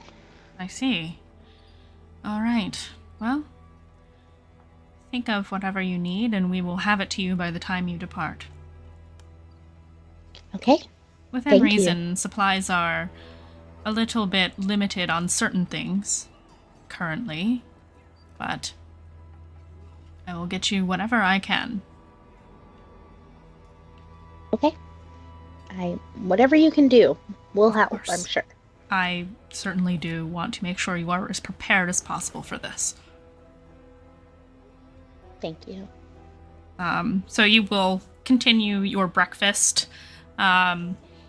Is there anything anybody else would like to address, pass the baton to the next scene? Otherwise, we're gonna go back to Sin and his exes. I feel and like close out the night there. I feel like I have to let the temple know that I'll be gone for a year. Yes, absolutely. So you go to our Mother of the Lost, which is the Temple of the Star of Aluna Seren. You enter. It's the building itself is mostly rather simple, with the exception of the doorway, which is carved statues of waves, and at the crest of the top, the apex, I should say, of the door itself, is a glowing magic symbol that looks like a star, and it is floating above the door. It does not appear to be a fixture of any kind. It appears to be pure light energy that seems to be like a beacon upon these roiling waves that are rolling up around the door. And when you step inside the inside of the building, the base of it is quite simple, but at the end of the pews, I guess for lack of a better word, the benches that are there, at the end, in the very front of the building, is a massive statue of a beautiful tiefling woman with huge horns that curve to the front of her head, and another glowing star hanging between those horns. And she has very long hair that covers her presumably naked body under these long strands of hair that also turn into waves at the bottom of them.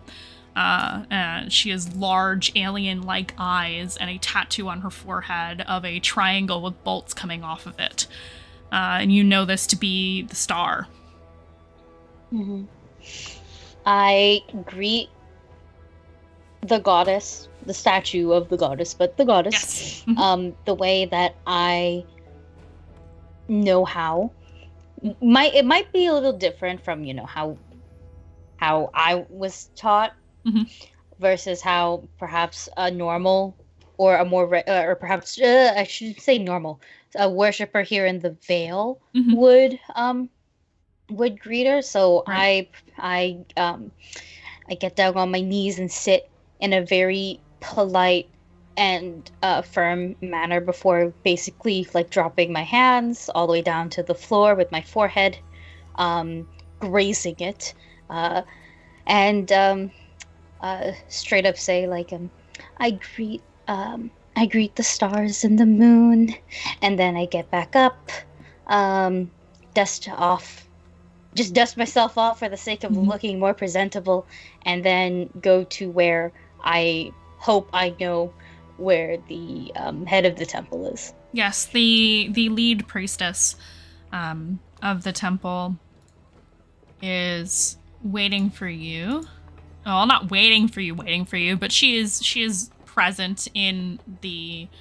There's a very small courtyard that has flowers and a little flowering, like pink flowering tree in the center of the room.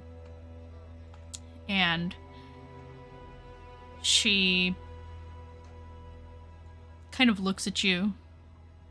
Her name is... I'm gonna say her name is Reika.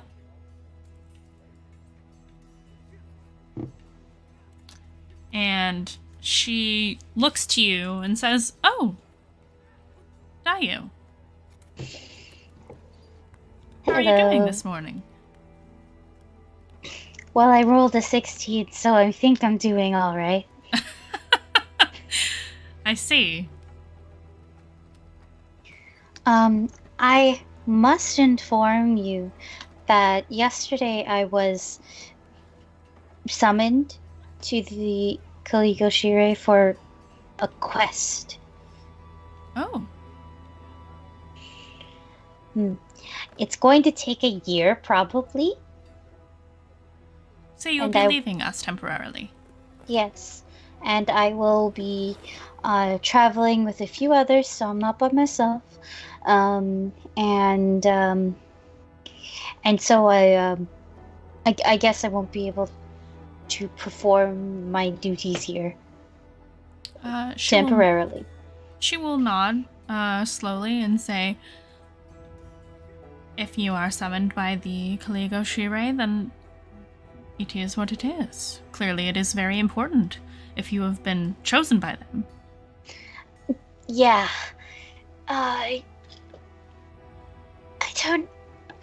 I guess I understand why. I do not agree. But it's okay. Life sucks anyways. Would you happen to know of probably a mage who could send messages to people that they particularly haven't met yet, or could help me send a message to someone? I could help you. Oh, that would be awesome. I mean, that would be most agreeable. You do not have to be so formal around me. It's all right. But we're technically on working hours. I can assure you that. And I think you already know. Our Lady, she motions to a smaller statue that's in this little courtyard that is sitting amongst the flowers of the star. It's a much smaller version of the star. I think you and I both know that she does not require such things.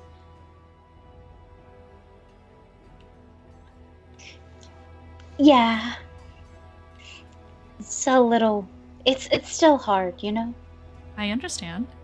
I'm more than happy to help you. Mm-hmm.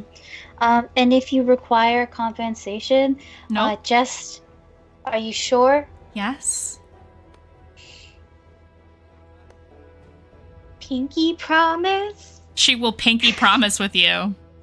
Okay, that means you're And super I will keep all of your things downstairs just the way you leave them. sure. You do not have to put them away or take them with you if you don't want to. We will keep them here for you. Thank you. Of course. Okay. So, do you need to prepare, or should I tell? How should I describe the person I need to message? I would need their name. It helps to know what they might look like, and it's even better if you have a something that belonged to them or belongs to them.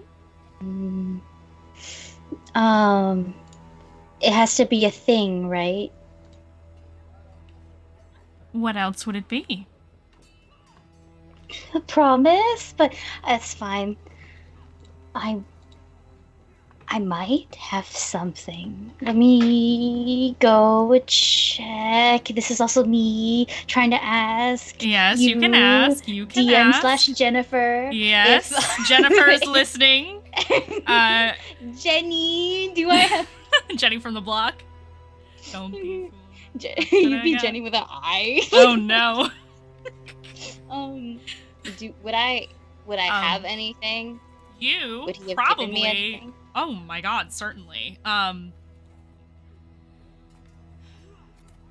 Given the circumstances of your departure, it is likely the only thing you have that belonged or came from him is probably like hair ribbon.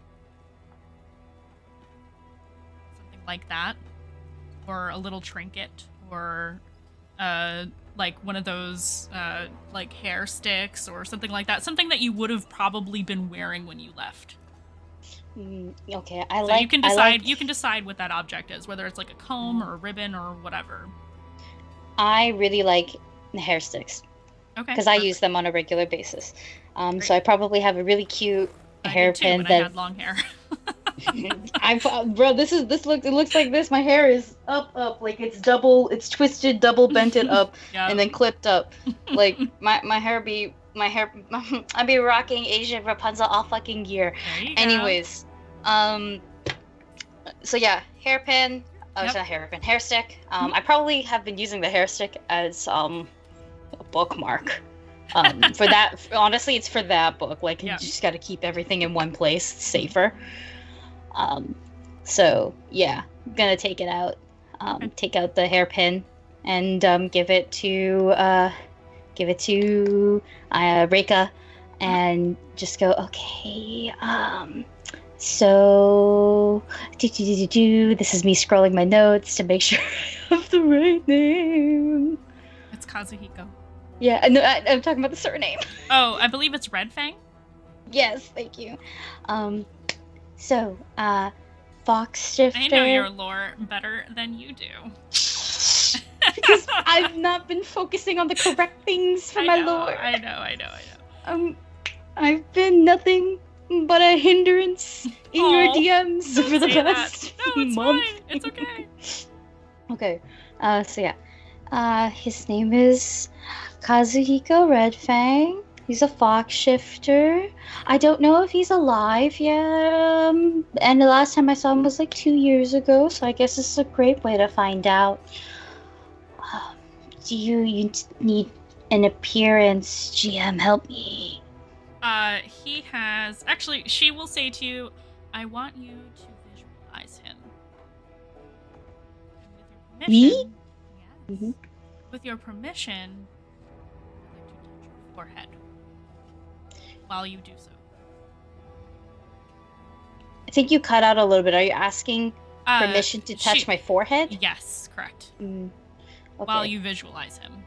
Mm-hmm. that works.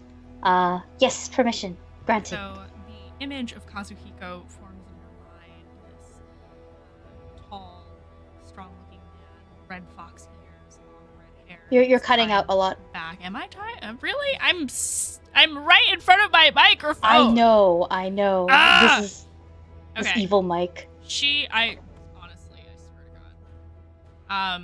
Is this better now? Any better? Is think my so, internet yeah. dying? I'm going to scream. Hold on. I'm going to turn off the noise cancellation. Is this better? Mm-hmm. Okay, noise cancellation is just off now. Story of my life. Okay. So you visualize Kazuhiko in your mind. You see this vision of a tall, strong gentleman, long red hair that's kind of tied back, shaved on the sides, red fox ears, and you see his face very clearly in your mind. And she's touching your forehead, Reika is, and yes, I can see you. Okay. You're cutting out again. Very Yeah. gently. Really? What the fuck, Skype? It sucks. I'm telling you, it's Skype, because I can see that my mic is being picked up. I don't know what to do. We How can about- power through. It's We're coming just gonna- back now. We're just gonna power through. It's Skype. It's definitely Skype. I don't know. Can the folks at home hear me clearly? Because if you can, then it's definitely Skype. Anybody in chat? Anybody?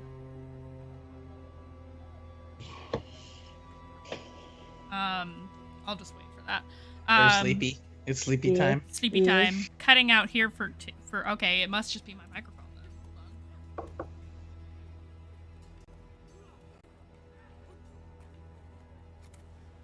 Any better? I can hear you, yeah. Okay, I unplugged it and plugged it back in. So, you get this visualization. She removes her hand from your forehead and says, "Yes, I can see him now." And she will go retrieve a mirror, a round mirror, from another room, a side room. And she will take the hairpin and set it next to... She'll sit on the ground with you, basically, and cast this spell. And she will set the hairpin kind of half on the ground, but she's also holding it, and wave her hand over the mirror as she casts a spell. And before long, you get an image of his face in the mirror. Not that he can see you, but you can see his face, and she says, "I've got him." What would you like to say?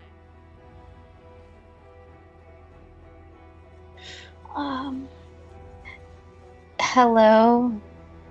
It's me, Dayu. I'm alive. I will need your help, and I can explain more. Mandy, if you're talking, we can't hear you. I'm not. Okay, sorry. Just making sure. 'Cause I'm seeing you're moving. Come to... Out of character, don't count this part. I'm trying to remember what the nearest location would be. Oh, the nearest location is... Actually, the nearest location in Southmore on the main road, I believe, is Blackcade. Mhm. That is the northernmost town of Southmore. It is east of the Fox Den. Mhm. Okay, so come to Blockade. Please? Don't be dead. So she, Reika will repeat back what you said into the spell. And you notice that she kind of truncates a couple of the words that you say to make it all fit into the spell. And she waits. The mirror is now black, meaning the spell is going through. And waits. And she says,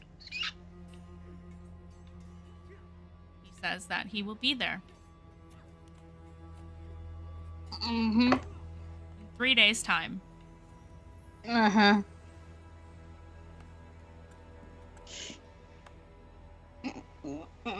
Dayu feels conflicted.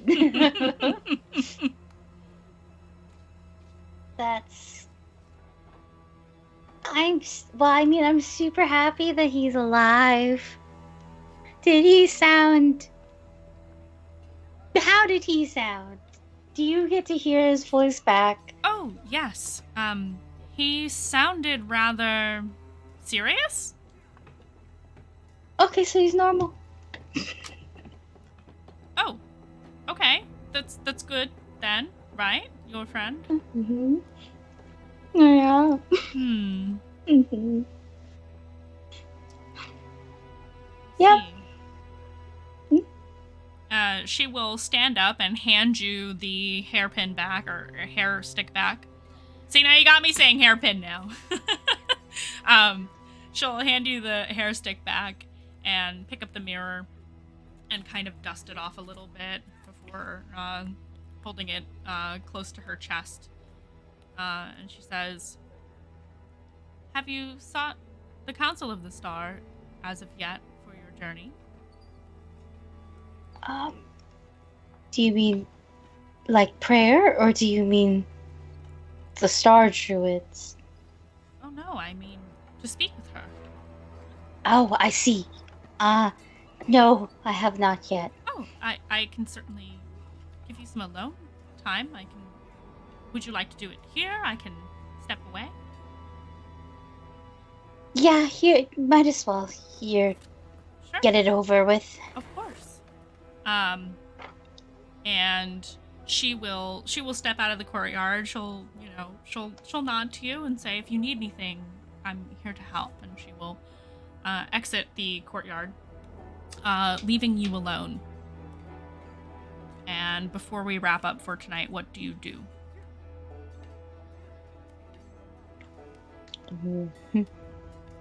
Well, I am not 100% sure if it was prayer or if it was circumstance as to when we first spoke. And so I think Dayu will go to what she thinks is correct, which is semi-prayer. Okay. So she'll sit so she's comfortable and close her eyes and meditate to try and open herself up more to the star. And first she starts a little formal, and then she goes, "Wait a minute, no, I don't think that will work. Hey, what's up, star? Hello. Are you there? Please, I look so weird." And she's saying this out loud because she's used to talking to the spirits out loud, so she'll probably just talk to freaking anything out loud at this point. Right. So you focus. I would like for you to give me you know what? Let's call it a D100 roll. Yeah, I had a feeling it would be something like a D100 roll, so I was getting my ass prepared.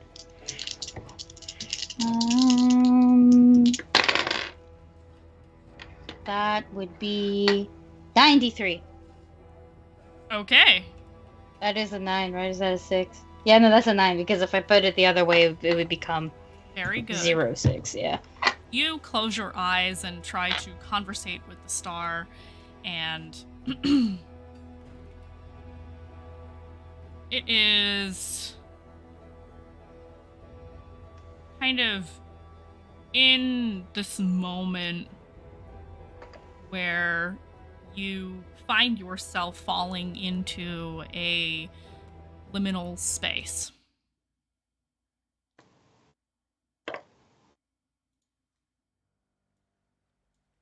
And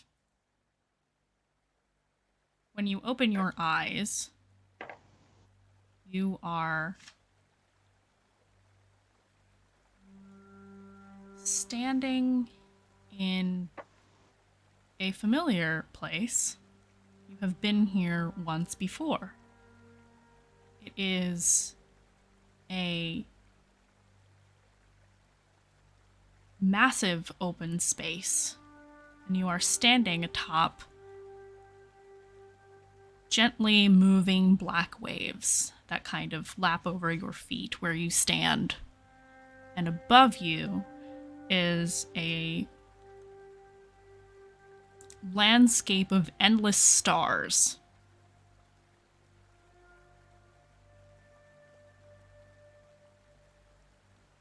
This is the last place that you met with the star. And behind you, you hear, "Are you?"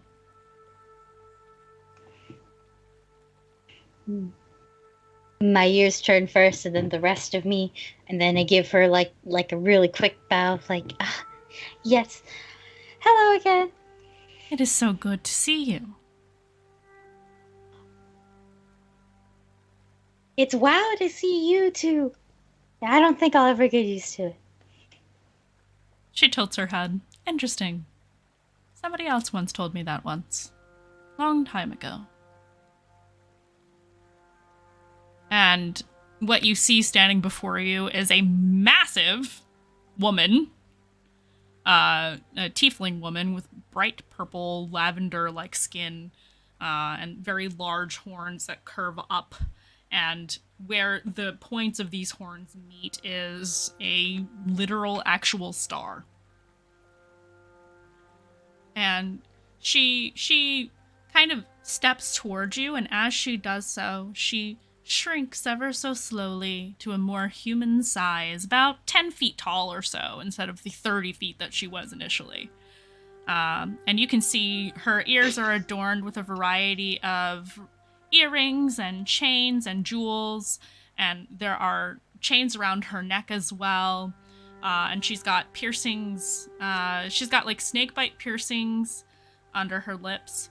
The bridge of her nose is pierced, and she has a tattoo on her forehead, just like the statue in the temple of the symbol of the star.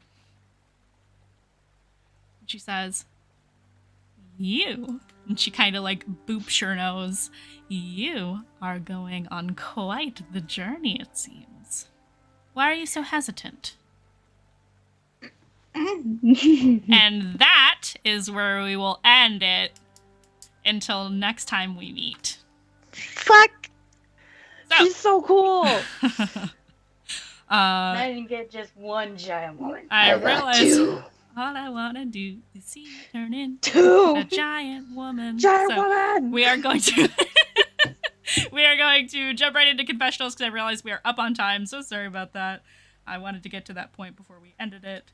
So we'll start with Revelation for our confessionals this evening.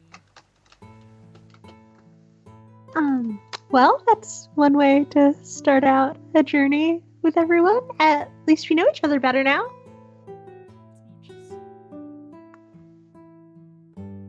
That's all I got. That's all you got. Okay. On to Nikita.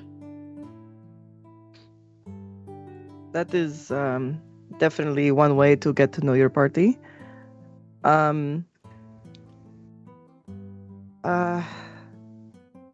Kind of feel weird about not having to say goodbye to anybody now that I'm made more aware that I am sad. I'll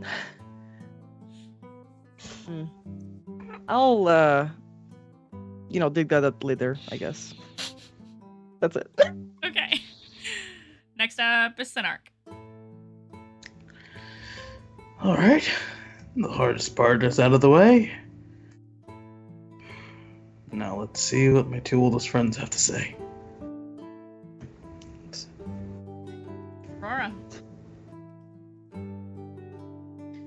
Well, I've got one party member down for a kiss, so that's fun. Only, 3 more to go. It was really fun to actually get to talk to my mother about something good for once, instead of her being disappointed. I'm a little more worried about traveling to Southmore now than I was, though.